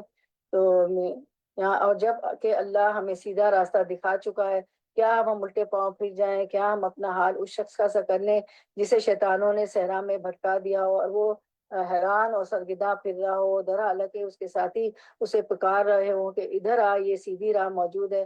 قل ان ہدی اللہ هو الہدی، کہہ دیجئے ہدایت تو اللہ کی ہے، بس اصل ہدایت ہے۔ وَأُمِرْنَا لِنُسْلِمَ لِرَبِّ الْعَالَمِينَ، اور ہمیں اللہ کی طرف سے حکم ملا ہے کہ ہم رب العالمین کے آگے سر تسلیم خم کر دے۔ 72، وَأَنْ أَقِيمُوا الصَّلَاةَ وَاتَّقُوهُ، اور یہ کہ نماز قائم کرو، اس کی نافرمانی سے بچو۔ وَهُوَ الَّذِي إِلَيْهِ تُحْشَرُونَ، وہی ہے جس کی طرف ہم سب سمیٹے جائیں گے۔ تو اس سے پتہ چلتا ہے کہ ہدایت اصل میں بس اللہ کی ہدایت ہے، اور اس ہدایت کے بڑے بڑے نشان کیا ہیں؟ اللہ کے آگے جھک جانا، اللہ کا حکم آتے ہی نماز قائم کرنا، عبادت کا اہتمام کرنا، کھلے چھپے اس سے ڈرتے رہنا، اس بات کو یاد رکھنا کہ اللہ کی طرف واپسی ہے، معاملہ بندوں کے ساتھ نہیں ہے، معاملہ اللہ کے ساتھ ہے۔ کسی پر بھی جھوٹا الزام لگایا یا کسی کو بھی دھوکہ دیا یا کسی کو بھی پریشان کیا تو رب کو جا کر کیا منہ دکھائیں گے۔ 73، وَهُوَ الَّذِي خَلَقَ السَّمَاوَاتِ وَالْأَرْضِ بِالْحَقِّ، وہی ہے جس نے آسمان اور زمین کو برحق پیدا کیا۔ وَيَوْمَ يَقُولُ كُن فَيَكُونُ، اور جس دن وہ کہے گا کہ حشر ہو جائے اسی دن وہ ہو جائے گا۔ وَلَهُ الْمُلْكُ يَوْمَ يُنفَخُ فِي الصُّورِ عَالِمُ الْغَيْبِ وَالشَّهَادَةِ وَهُوَ الْحَكِيمُ الْخَبِيرُ، اسی کا ارشاد عین حق ہے، جس روز سور پھونکا جائے گا اس روز بادشاہی اسی کی ہوگی، یعنی ہر چیز کا مالک اللہ ہوگا، اور وہ غیب اور شہادت ہر چیز کا عالم ہے اور دانا اور خبردار ہے۔ 74، وَإِذْ قَالَ إِبْرَاهِيمُ لِأَبِيهِ آزَرَ أَتَتَّخِذُ أَصْنَامًا آلِهَةً، یہاں سے اب سیدنا ابراہیم علیہ السلام کا بیان ہوگا جو توحید کا سمبل تھے۔ سورۃ الانعام توحید کی دعوت دیتی ہے، اللہ کی معرفت کی طرف بلاتی ہے، اور سیدنا ابراہیم علیہ السلام نے کس طرح کائنات میں غور و فکر کیا اور کس طرح اللہ کو پہچانا اور کس طرح وہ اللہ ہی کے ہو کر رہے۔ وَإِذْ قَالَ إِبْرَاهِيمُ لِأَبِيهِ آزَرَ أَتَتَّخِذُ أَصْنَامًا آلِهَةً، ابراہیم علیہ السلام کا واقعہ یاد کرو جب اس نے اپنے باپ آزر سے کہا تھا کیا تو بتوں کو خدا بناتا ہے؟ میں تو تجھے اور تیری قوم کو کھلی گمراہی میں پاتا ہوں۔ 75، ابراہیم علیہ السلام کو ہم اسی طرح زمین اور آسمانوں کا نظام سلطنت دکھاتے تھے، اور اس لیے دکھاتے تھے تو وہ یقین کرنے والوں میں سے ہو جائے۔ 76، فلما، چنانچہ جب رات اس پر طاری ہوئی تو اس نے ایک تارا دیکھا، قال ھذا ربی، کہا یہ میرا رب ہے۔ فلما افلا، پھر جب وہ ڈوب گیا، قال لا احب الافلین، تو بولا ڈوب جانے والوں کا تو میں گرویدہ نہیں ہوں۔ نمبر 77، پھر جب چاند چمکتا نظر آیا تو کہا یہ ہے میرا رب۔ فلما افلا، پھر جب وہ ڈوب گیا، قال لئن لم يهدني ربی لأکونن من القوم الضالین، کہنے لگا اگر میرے رب نے رہنمائی نہ کی ہوتی تو میں بھی گمراہوں میں شامل ہو جاتا۔ میں بھی گمراہوں میں شامل ہو جاتا۔ قال لئن لم يهدني ربی لأکونن من القوم الضالین۔ 78، پھر جب سورج کو دیکھا تو کہا یہ ہے میرا رب، یہ سب سے بڑا ہے۔ لیکن جب وہ بھی ڈوب گیا تو ابراہیم علیہ السلام پکار اٹھا، اے برادران قوم، میں ان سے بیزار ہوں جنہیں تم اللہ کا شریک ٹھہراتے ہو۔ 79، میں نے تو یکسو ہو کر اپنا رخ اس ہستی کی طرف کر لیا جس نے زمین اور آسمان کو پیدا کیا ہے، اور میں ہرگز شک کرنے والوں میں سے نہیں ہوں، یعنی میں ستارہ پرستی نہیں کروں گا، چاند کا پرستار نہیں بنوں گا، اور سورج کو الہ نہیں بناؤں گا۔ میرا الہ تو وہ ہے جس نے ان سب کو تخلیق کیا، پیدا کیا ہے۔ نمبر 80، اس کی قوم اس سے جھگڑنے لگی تو اس نے قوم سے کہا، کیا تم لوگ اللہ کے معاملے میں مجھ سے جھگڑتے ہو، حالانکہ اس نے مجھے راہ راست دکھا دی ہے، اور میں تمہارے ٹھہرائے ہوئے شریکوں سے نہیں ڈرتا۔ ہاں، اگر میرا رب اگر کچھ چاہے تو وہ ضرور ہو سکتا ہے، میرے رب کا علم ہر چیز پر چھایا ہوا ہے، پھر کیا تم ہوش میں نہ آؤ گے؟ اور آخر میں تمہارے ٹھہرائے ہوئے شریکوں سے کیسے ڈروں جبکہ تم اللہ کے ساتھ ان چیزوں کو خدائی میں شریک بناتے ہو؟ نہیں ڈرتے جبکہ تم اللہ کے ساتھ ان چیزوں کو خدائی میں شریک بناتے ہوئے نہیں ڈرتے جن کے لیے اس نے تم پر کوئی سند نازل نہیں کی۔ ہم دونوں فریقوں میں سے کون زیادہ بے خوفی اور اطمینان کا مستحق ہے؟ بتاؤ اگر تم کچھ علم رکھتے ہو۔ حقیقت میں تو امن انہی کے لیے ہے، اور راہ راست پر وہی ہیں جو ایمان لائے اور جنہوں نے اپنے ایمان کو ظلم کے ساتھ آلودہ نہیں کیا، یعنی شرک نہیں کیا۔ آیت 83، وَتِلْكَ حُجَّتُنَا آتَيْنَاهُ إِبْرَاهِيمَ عَلَىٰ قَوْمِهِ، پھر ہم نے یہ تھی ہماری وہ حجت جو ہم نے ابراہیم علیہ السلام کو اس کی قوم کے مقابلے میں عطا کی، ہم جسے چاہتے ہیں بلند مرتبے عطا کرتے ہیں۔ حق یہ ہے کہ تمہارا رب نہایت دانا اور علیم ہے۔ 84، پھر ہم نے ابراہیم علیہ السلام کو اسحاق اور یعقوب علیہ السلام جیسی اولاد دی، اور ہر ایک کو راہ راست دکھائی، وہی راہ راست جو اس سے پہلے نوح علیہ السلام کو دکھائی تھی۔ اسی کی نسل سے ہم نے داؤد، سلیمان، ایوب، موسیٰ اور ہارون علیہ السلام کو ہدایت بخشی، اور اس طرح ہم نیکوکاروں کو ان کی نیکی کا بدلہ دیتے ہیں۔ ابراہیم علیہ السلام سے جب ان کی قوم ناراض ہو گئی تو انہوں نے کیا کیا؟ انہوں نے آگ کا الاؤ تیار کیا، اس میں انہیں پھینک دیا، لیکن جب وہ اس سے بھی بچ کر نکل آئے تو انہوں نے ان کو ملک سے نکال دیا، اور جب ان کے والدین، ان کے بھائی بہن، ان کے رشتہ دار، ان کا کنبہ، ان کے ہم وطن سب ان سے چھوٹ گئے، تو اللہ سبحانہ تعالیٰ نے کتنے بہترین طریقے پر ان کو کمپنسیٹ کیا، بہترین نعم البدل عطا کیا، ان کو بہترین اولاد سے نوازا، جس کا ذکر یہاں کیا گیا کہ داؤد، سلیمان، ایوب، یوسف، موسیٰ، ہارون، زکریا، یحییٰ، عیسیٰ اور الیاس علیہ السلام، یہ سب ابراہیم علیہ السلام کی اولاد میں سے تھے۔ ایک کے بعد ایک نسل، ایک کے بعد ایک پیغمبر، ایک کے بعد ایک نبی۔ اپنے آپ کو اس جگہ رکھ کر دیکھیں، ہم سب اپنی اولادوں کا حال دیکھیں اور پھر ان کی اولادوں کی فکر کریں، پھر ان کی اولادوں میں ہم نے کبھی ان کے لیے بھی دعا مانگی جو آج اس دنیا میں نہیں لیکن ہمارے جانے کے سینکڑوں سال بعد آئیں گے، وہ کس دین پر ہوں گے، کس ایمان پر ہوں گے؟ تو ابراہیم علیہ السلام نے تو اس کے لیے دعائیں کی، اپنی نسلوں کے لیے اس کے لیے فکر کی تھی۔ تو آج کی ماں کو سب سے پہلے اپنے بچوں کی فکر کرنی چاہیے، ان کی ہدایت کی، ان کی طرف توجہ کرنی چاہیے، اس کے ساتھ ساتھ پھر دوسروں کو بھی دین کی تبلیغ و تعلیم دینی چاہیے، لیکن صرف ان بچوں کو نہیں، ان بچوں کے بھی بچوں کو، پھر اپنی آئندہ نسلوں کی بھی کے لیے بھی دعا کرنی چاہیے، کیونکہ یہ آپ سے اللہ تعالیٰ نے قرآن میں نبیوں کی سنت ہے کہ وہ نسلوں کے لیے بھی دعا کرتے تھے۔ آیت 85، اسی کی اولاد سے زکریا، یحییٰ، عیسیٰ اور الیاس علیہ السلام کو غائب کیا، ہر ایک ان میں سے صالح تھا، ایک کے بعد ایک پیغمبر۔ تو قرآن مجید میں اکثریت جو پیغمبروں کے ناموں کی آتی ہے وہ اکثریت ابراہیم علیہ السلام کی اولاد میں سے تھے۔ آیت نمبر 86، اسی خاندان سے اسماعیل، الیسو اور یونس اور لوط علیہ السلام کو راستہ دکھایا، ان میں سے ہر ایک کو ہم نے تمام دنیا والوں پر فضیلت عطا کی، نیز ان کے آباء و اجداد، ان کی اولاد، ان کے بھائی بندوں میں سے بہتوں کو ہم نے نوازا، انہیں اپنی خدمت کے لیے چن لیا اور سیدھے راستے کی طرف ان کی رہنمائی کی۔ یہ اللہ کی ہدایت ہے جس کے ساتھ وہ اپنے بندوں میں سے جس کی چاہتا ہے رہنمائی کرتا ہے، لیکن اگر کہیں ان لوگوں نے شرک کیا ہوتا تو ان سب کا کیا کرایا غارت ہو جاتا۔ وہ لوگ تھے جن کو ہم نے کتاب اور حکم اور نبوت عطا کی تھی، اب اگر یہ لوگ اس کو ماننے سے انکار کرتے ہیں تو پرواہ نہیں، ہم نے کچھ اور لوگوں کو یہ نعمت سونپ دی ہے جو اس سے ممکن نہیں ہے۔ 90، اے محمد صلی اللہ علیہ وسلم، وہی لوگ اللہ کی طرف سے ہدایت یافتہ تھے، انہی کے راستے پر آپ بھی چلیے اور کہہ دیجئے کہ میں اس تبلیغ و ہدایت کے کام پر تم سے کسی اجر کا طالب نہیں ہوں، یہ تو ایک عام نصیحت ہے تمام جہان والوں کے لیے۔ تو اس سے پتہ چلتا ہے کہ اللہ کی بات کسی کو بتا کر اسے کسی اجرت کی توقع نہیں رکھنا چاہیے، کسی شکریہ کی توقع نہیں رکھنا چاہیے، کسی تعریف کے لیے کان نہیں کھڑے ہونے چاہیے، بلکہ اس کام کو صرف اور صرف اللہ کی خاطر کیا جانا چاہیے، اور جو ایسا کرتا ہے اللہ سبحانہ تعالیٰ اس کا بدلہ ضرور اس کو عطا کرتے ہیں، جیسے اس اخلاص کا بدلہ ابراہیم علیہ السلام کو بہترین شکل میں عطا کیا گیا، جس کا سلسلہ صدیوں پر محیط ہے۔ یعنی ہم عام طور پر کیا چاہتے ہیں؟ فوری انسٹنٹ ریوارڈ، اور یہاں اللہ تعالیٰ صدیوں پر محیط ریوارڈ دے رہے ہیں، ایک کے بعد ایک پیغمبر بھیج رہے ہیں۔ تو ہمیں کسی بھی اچھے کام پر جو ہے یہ نہیں ہونا چاہیے کہ ہمارا کسی نے شکریہ نہیں ادا کیا، ہمیں لوگوں کی تعریف نہیں چاہیے، ہمیں اللہ سے صلہ چاہیے۔ 91 وما قدر اللہ حق قدر ہی، ان لوگوں نے اللہ کا بہت غلط اندازہ لگایا اور جو ہے قدر ہی نہ کی جیسے قدر کرنے کا حق ہے، جب کہا کہ اللہ نے کسی بشر پر کچھ نازل نہیں کیا۔ اتنے پیغمبر بھیجنے کے بعد بھی یہ بات کہی جا رہی، ان سے پوچھو کہ وہ کتاب جسے موسیٰ علیہ السلام لائے، جو تمام انسانوں کے لیے روشنی اور ہدایت تھی، جسے تم پارا پارا کر کے رکھتے ہو، کچھ دکھاتے ہو اور بہت کچھ پاتے ہو، اور جس کے ذریعے تمہیں وہ علم دیا گیا جو تمہیں حاصل نہ تھا اور نہ تمہارے باپ دادا کو، آخر اس کا نازل کرنے والا کون تھا؟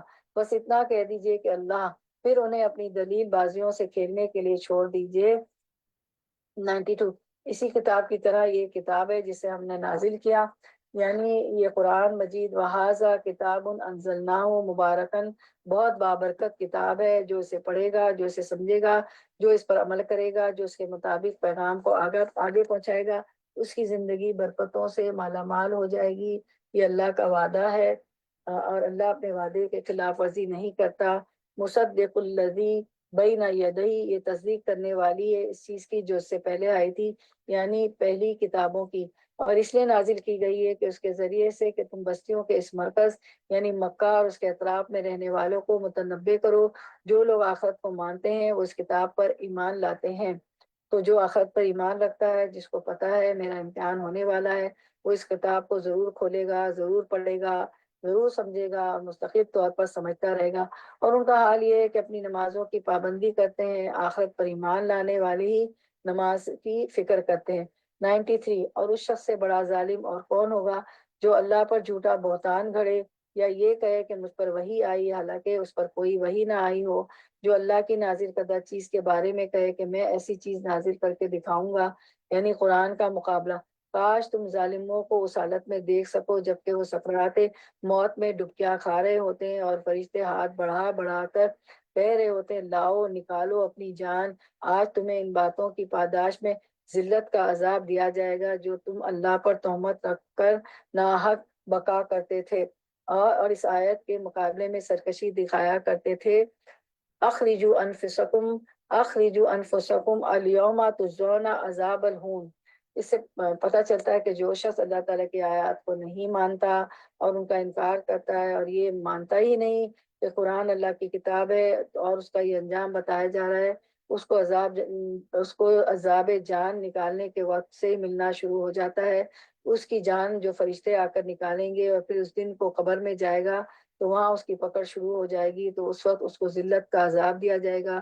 تو اس سے ہمیں پتہ چلتا ہے کہ موت کے وقت بھی تکلیف ہوتی ہے، جزا اور سزا وہیں سے شروع ہو جاتی ہے، کیونکہ تم اللہ پر تہمت رکھ کر ناحق بقا کرتے تھے۔ 94 اور اللہ فرمائے گا لو اب تم ویسے ہی تن تنہا ہمارے سامنے حاضر ہو گئے جیسے ہم نے تمہیں پہلی مرتبہ اکیلا پیدا کیا تھا، جو کچھ ہم نے تمہیں دنیا میں دیا تھا وہ سب تم پیچھے چھوڑ آئے ہو، اور اب ہم تمہارے ساتھ ان سفارشوں کو بھی نہیں دیکھتے جن کے متعلق تم سمجھتے تھے کہ تمہارے کام بنانے میں ان کا بھی کچھ حصہ ہے۔ تمہارے آپس کے سب رابطے ٹوٹ گئے، وہ سب تم سے گم ہو گئے جن کا تم زخم رکھتے ہو، جن کا تم بس ہم دیکھا ان کا بھی کچھ حصہ ہے، تمہارے آپس کے سب رابطے ٹوٹ گئے اور وہ سب تم سے گم ہو گئے جن کا تم زوم رکھتے ہو۔ پھر مزید کچھ نشانیوں کا ذکر ہے۔ 95 ان اللہ فالق الحب والنوا ویخرج الحی من المیت ومخرج المیت من الحی، دانے اور گٹلی کو پھاڑنے والا اللہ ہے، وہی زندہ کو مردہ سے نکالتا ہے اور وہی مردہ کو زندہ سے خارج کرتا ہے، یہ سارے کام تو کرنے والا اللہ ہے، پھر تم کدھر بہ کے چلے جا رہے ہو۔ 96 پردہ شب کو چاک کر کے وہی صبح نکالتا ہے، اسی نے رات کو سکون کا وقت بنایا، اسی نے چاند اور سورج کے طلوع و غروب کا حصہ مقرر کیا۔ مقرر کیا، یہ سب اسی زبردست قدرت اور علم رکھنے والے کے ٹھہرائے ہوئے اندازے ہیں۔ 97 اور وہی ہے جس نے تمہارے لیے تاروں کو صحرا اور سمندر کی تاریکیوں میں راستہ معلوم کرنے کا ذریعہ بنایا۔ دیکھو ہم نے نشانیاں کھول کھول کر بیان کر دی ہیں ان لوگوں کے لیے جو علم رکھتے ہیں۔ سورۃ الملک میں بھی ستاروں کا بتایا نا کہ راستے معلوم کرتے ہیں، اور یہاں بھی بتایا کہ تاریکیوں میں، سمندر کی تاریکیوں میں راستہ معلوم کرتے ہیں، نیویگیشن کرتے ہیں ستاروں سے۔ اس کائنات کی کتاب میں زمین و آسمان کے دو ورقوں میں بہت سی نشانیاں بکھری ہوئی ہیں۔ یہ الگ بات یہ ہے کہ ہم نہ دیکھیں 98۔ اور وہی ہے جس نے ایک متنفس سے تم کو پیدا کیا، پھر ہر ایک کے لیے ایک جائے قرار ہے، اور ہر ایک اس کے سونپے جانے کی جگہ، قبر کی جگہ۔ جیسے دنیا میں ہم میں سے ہر ایک کا گھر ہے، ایسے ہی زمین کے اندر بھی ایک گھر ہے، اس کے بارے میں ضرور سوچا کیجئے۔ وہ سارے لوگ جو پچھلے سال زندہ تھے لیکن اس سال موجود نہیں ہیں، ہم ان کو رمضان میں بھی نہیں پائیں گے، ابھی بھی نہیں پا رہے ہیں، اس سے پہلے ہی دنیا سے چلے گئے۔ اللہ نے ہمیں رمضان دیا ہے، رمضان قریب آ رہا ہے، ہم پہ عصایہ فغن ہونے والا ہے، تو ہم اس کے ساتھ اچھا معاملہ کریں، شکر گزاری اور قدردانی کریں، اچھی عبادات کریں، قرآن کو بہت زیادہ پڑھیں، سمجھیں، دورہ قرآن کی ریکارڈنگ بھی سنیں، کیونکہ ایک دن ہم نے وہیں جانا ہے، پھر رمضان آتے رہیں گے، جاتے رہیں گے، لیکن ہم کچھ نہ کر سکیں گے۔ تو جو کچھ کر سکتے ہیں ابھی کر لیں، اس رمضان میں کر لیں، اور اس وقت زمین کی پیٹ پہ ہیں، جو کچھ ہے کر سکتے ہیں کر لیں۔ زمین کے پیٹ کے اندر، عالم برزخ میں، قبر کے اندر کچھ نہیں کر سکیں گے۔ یہ نشانیاں ہم نے واضح کر دی ہیں ان لوگوں کے لیے جو سمجھ بوجھ رکھتے ہیں، تاکہ اللہ کو پہچانے، آخرت کو پہچانے، اپنے ایمان کو درست رکھیں، اپنے عمل کو درست کریں، اپنے ایمان کو بڑھائیں، اور اس خیر کو پوری دنیا تک پھیلائیں۔ 99 اور وہی ہے جس نے آسمان سے پانی برسایا، ایک کے بعد ایک نشانی دیکھے آتی چلی جا رہی ہے، غور و فکر کے لیے، معرفت الہی کے لیے۔ پھر اس کے ذریعے سے ہر طرح کی نباتات اگائی، اس سے ہرے ہرے کھیت اور درخت پیدا کیے، پھر ان سے تہ بتہ چڑھے ہوئے دانے نکالے، اور کھجور کے شگوفوں سے پھلوں کے گچھے پیدا کیے، جو بوجھ کے مارے جھکے پڑے ہیں، انگور اور زیتون اور انار کے باغ لگائے، جن کے پھل ایک دوسرے سے ملتے جلتے بھی ہیں، اور پھر ہر ایک کی خصوصیات جدا جدا بھی۔ یہ درخت جب پھلتے ہیں تو ان میں پھل آنے اور پھر ان کے پکنے کی کیفیت ذرا غور سے دیکھو، اور ہم تم اور ہم تم جو ہے اس چھوٹے ہم دیکھتے ہیں کہ پھر اللہ تعالیٰ آگے فرماتے ہیں ان چیزوں میں نشانیاں ہیں ان لوگوں کے لیے جو ایمان لاتے ہیں۔ آیت نمبر 100، اس پر بھی لوگوں نے بتوں کو اللہ کا شریک ٹھہرایا، حالانکہ ان کا بھی خالق ہے، اور بے جانے بوجھے اس کے لیے بیٹے اور بیٹیاں تصنیف کر دی، حالانکہ وہ پاک اور بالاتر ہے ان باتوں سے جو یہ لوگ کہتے ہیں۔ وہ تو آسمانوں اور زمین کا موجد ہے، اس کا کوئی بھی بیٹا کیسے ہو سکتا ہے جبکہ کوئی اس کے شریک زندگی ہی نہیں ہے۔ تو لم یلد ولم یولد، اس نے ہر چیز کو پیدا کیا ہے، اور وہ ہر چیز کا علم رکھتا ہے۔ یہ ہے اللہ تمہارا رب، کوئی خدا اس کے سوا نہیں، ہر چیز کا خالق، لہٰذا تم اسی کی بندگی کرو، وہ ہر چیز کا کفیل ہے۔ 103، لا تدرکہ الابصار وہو یدرک الابصار، مجھے آیت بہت پسند ہے۔ نگاہیں اس کو نہیں پا سکتی اور وہ نگاہوں کو پا لیتا ہے، وہ نہایت باریک بین اور باخبر ہے۔ یہاں ابصار کی بات ہوئی ہے، اور اس کے ساتھ لطیف الخبیر کی بھی بات ہوئی ہے کہ باریک سے باریک چیزیں بھی وہ دیکھ لیتا ہے۔ 104، قد جاءکم بصائر من ربکم، دیکھو تمہارے پاس تمہارے رب کی طرف سے بصیرت کی روشنیاں آ گئی ہیں، یعنی کھلی نشانیاں آ گئی ہیں، غور و فکر کی دعوت آ گئی ہے۔ اب جو بینائی سے کام لے گا اپنا ہی بھلا کرے گا، اور جو اندھا بنے گا خود نقصان اٹھائے گا، میں تم پر کوئی پاسبان نہیں ہوں۔ 105، اس طرح ہم اپنی آیات کو بار بار مختلف طریقوں سے بیان کرتے ہیں، اور اس لیے بیان کرتے ہیں کہ یہ لوگ کہیں تم کسی سے پڑھ کر آئے ہو، اور جو لوگ علم رکھتے ہیں ان پر ہم حقیقت کو روشن کر دیں گے۔ اے محمد صلی اللہ علیہ وسلم، اس وحی کی پیروی کی جائے جو آپ پر آپ کے رب کی طرف سے نازل ہوئی ہے، کیونکہ اس ایک رب کے سوا کوئی اور الہ نہیں، اور ان مشرکین کے پیچھے نہ پڑو۔ 107، اگر اللہ کی مشیت ہوتی تو خود ایسا بندوبست کر سکتا تھا، یہ لوگ شرک نہ کرتے، تم کو ہم نے ان پر پاسبان مقرر نہیں کیا ہے، اور نہ تم ان پر حوالے دار ہو، یعنی آپ سسم کا کام صرف تبلیغ کرنا ہے، بات پہنچانا ہے، ذمہ دار یہ خود ہیں اپنے کفر کے، شرک کے، ناشکری کے۔ وما علیک الا البلاغ۔ 108، اور اے ایمان لانے والو، یہ لوگ اللہ کے سوا جن کو پکارتے ہیں انہیں گالیاں نہ دو، یعنی ان بتوں کو گالیاں مت دو۔ کیوں؟ اس لیے کہ اگر تم ان کے بتوں کو گالیاں دو گے تو وہ جواب میں اللہ سبحانہ تعالیٰ کو گالیاں دیں گے، اور اس طرح ہم سبب بنیں گے، وجہ بنیں گے، ذریعہ بنیں گے اللہ سبحانہ تعالیٰ کو برا بھلا کہنے کا۔ کہیں ایسا نہ ہو کہ شرک سے آگے بڑھ کر جہالت کی بنا پر اللہ کو گالیاں دینے لگو۔ ہم نے تو اس طرح ہر گروہ کے لیے اس کے عمل کو خوشنما بنا دیا ہے، پھر انہیں اپنے رب ہی کی طرف پلٹ کر آنا ہے۔ اس وقت انہیں بتا دے گا کہ وہ کیا کرتے رہیں۔ واپسی کا سفر، کون سی واپسی کا؟ آخرت کی طرف، قیامت کے دن واپسی کا سفر جو ہے بہت مشکل سفر ہے، اور وہ سفر ہے جس کے آگے حساب بھی دینا ہے۔ 109 واقسموا باللہ، یہ لوگ کڑی کڑی قسمیں کھا کر کہتے ہیں کہ اگر کوئی نشانی ہمارے سامنے آ جائے تو ہم اس پر ایمان لے آئیں گے۔